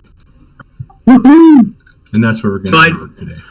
Yeah, I just kind of growl to everybody and almost like a bark, but I'm still a human. I'm just kind of half dog, so it's almost this is great. Actually, give me a Constitution saving throw. Oh yeah, that's fantastic. Me? Okay. Yes, because you open this door and like a punch to the face, the thick air of sewage wafting into your heightened senses is causing you to gag. You excellent. immediately you turn around and growl, and you sort of puke through your growl, so it's like spraying out of your teeth, and just go. You're like, that gets all over Clay's front. Like you were clean from that bath earlier, and now you are just covered in. And that's where that great ending, Mark. Thank you for that. I totally Giving me a forgot chance about the to end smell. on a crit fail. I love ending on a crit fail. Oh man, that was great. Yeah, Chris, all you needed to notice the door by looking was a 10. I know. The book required an active check and not a passive glance. So that's why I had you roll. No, it's fine. I get it. I mean, I was chatting her up, so I was probably distracted with her answers and everything like that. So, no, I mean. But we'll leave it with Kanan puking, but he did notice that the hallway went about 10 feet to the left before it turned to a set of what looked to be stairs that started leading down. And we will pick this up next Tuesday, as you guys have seemingly found the dungeon that Tarina spoke of buried underneath this place. And it stinks heavily of sewage. Like hardcore, like it's a 105-degree day and you're driving by a treatment plant and it just smells horrid. That's kind of the smell that's coming up here. It's very distracting. And we will pick up here next time with you guys descending and investigating and seeing what you find. Excellent. Thank you. That was right a on, good guys. session. Yeah. Thank you very I don't much. know. Did you need to? Because of that, my check for my letters, or I didn't know.